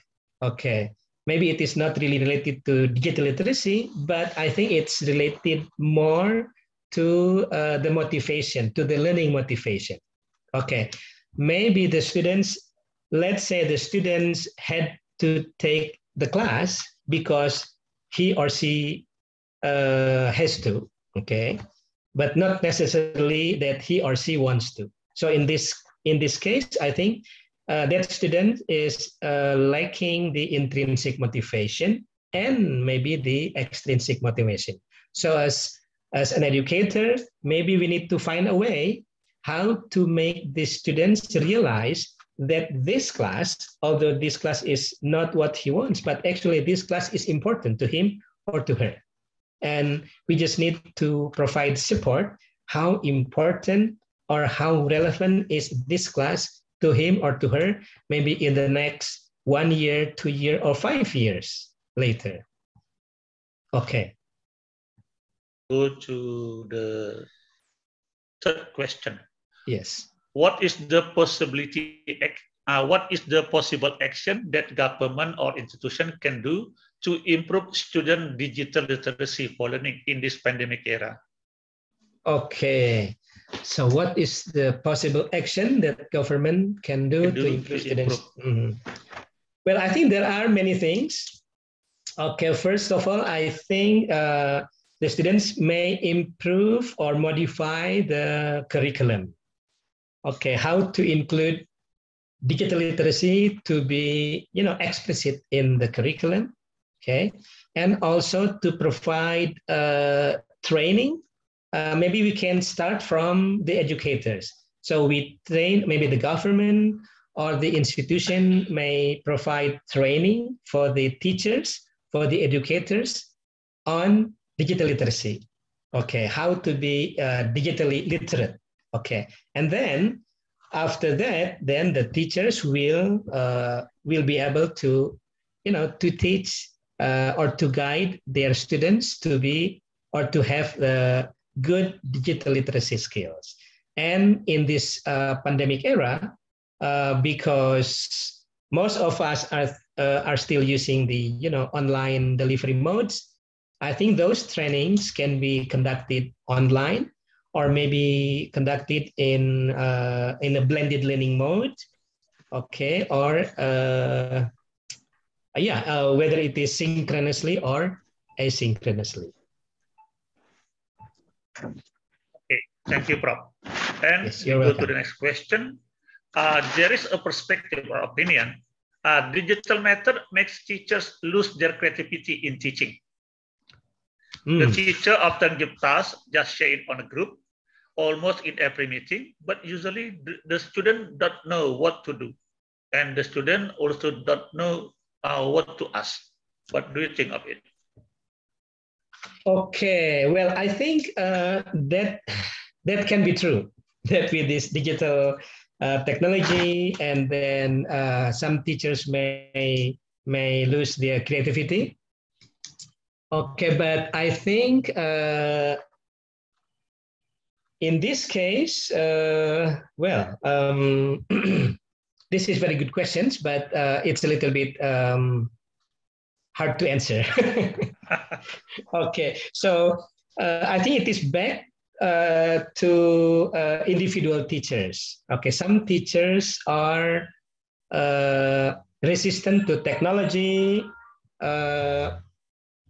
Some teachers are, acceptant to technology, and those who may lose creativity because of technology or digital technologies, maybe those who are a little bit resistant to technology. So in this case, maybe the schools or the administrators or the institution may again provide some training to the teachers that actually digital technology can be very helpful. So it is not a barrier to be creative, but actually digital technology or information technology can be very helpful for them to be more creative.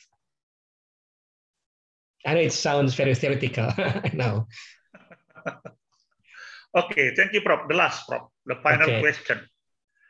As a future teacher, how do I cope with these children by using technology? How do I cope with the children using technology? Because the use of technology is deniable. But children, especially in Indonesia, seem to face difficulty when learning without having face-to-face meeting. I mean offline meeting. Okay. Let's see. Can you repeat again? I'm sorry. Okay. Is it written on the chat box? No, it is. Yeah. Okay. It was sent personally, and okay. The question belongs to the committee. Okay. As a future teacher, how do I cope with the children using technology? Because the use of technology is deniable. But children, especially in Indonesia, seem to face difficulty when learning without having face-to-face meeting. Oh, okay. All right. All right. I know that face-to-face meeting is still the preferred mode of teaching and learning. And I think our students are accustomed to that. Okay. And then, but during the last 2 years, I think we have to resort to the online learning. Okay, so in this case, how to cope with, how to help our students to cope with the technology in learning. Again, I think we need to motivate our students that this is what is going on right now. This is the pandemic era, and this is the emergency situation. The ideal situation is the face-to-face teaching and learning activities, but because of this pandemic, so we have to work from home, we have to study from home, and in that case, we have to use technology that is available to us. Okay, and then in this case, I mean, teachers and students can use the technology that we have. Maybe if we have LMS, that is very good. If not, we can use a blog, or we can use any web-based media that is available. Can be maybe Edmodo or something like that for to facilitate teaching and learning. But we need to motivate our students that we use this technology, okay, to help us learn, to help us study what we need to study until we can get back to the normal situation where the face-to-face interaction is the preferred method. Thank you very much. Okay, thank you very much for your answers, Prof. Ladies and gentlemen, we finally come to the end of this first international conference on education. Before I close this first international conference on education, I would like to take the conclusion from what the third keynote speaker has presented. Digital literacy-based learning resources become important to be applied in the world of education, since they can present instructional material contextually, visually, and orally in interesting and interactive ways. To enhance students' digital literacy skill, the teachers should also be digitally savvy. When the teachers are digitally savvy, they will normally find the teaching process more relaxing. Okay, thank you. I would like to thank one more to Professor Pupung Purnawarman. Thank you so much for having me. Dr. Gamal Abdul Nasir Zakaria and Mr. David, PhD, and all the participants for the very active participation. Finally, please give applause for our awesome keynote speaker. Thank you very much. Wassalamualaikum warahmatullahi wabarakatuh. Now I give back to this room to Mr. Satria Effendi, Master of Ceremony. Mr. Effendi, floor is yours. Thank you, Pak Weli. Thank you once again, Dr. Weli, for leading the plenary sessions. Well, distinguished guests, ladies and gentlemen, we come to the last sessions of our plenary sessions. We have listened to the three keynote speakers today. Thank you for all three keynote speakers for giving us some kind of insights and information. I'd like to thank to Dr. Gamal, Mr. David, and also Pak Pupung. Hopefully the presentations can give us more chance to develop our knowledge, skills, and of course, become better in education. Thank you also to Dr. Weli for leading our plenary sessions. I hope to see all of you again in the next future opportunity. Well, ladies and gentlemen, before we close this session, so let's take a picture with our keynote speakers. And then I would like to ask the operator to get ready for taking photo sessions with our keynote speakers.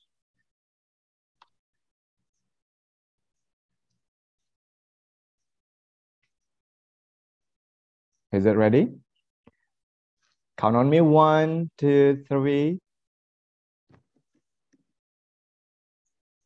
Okay. Yes.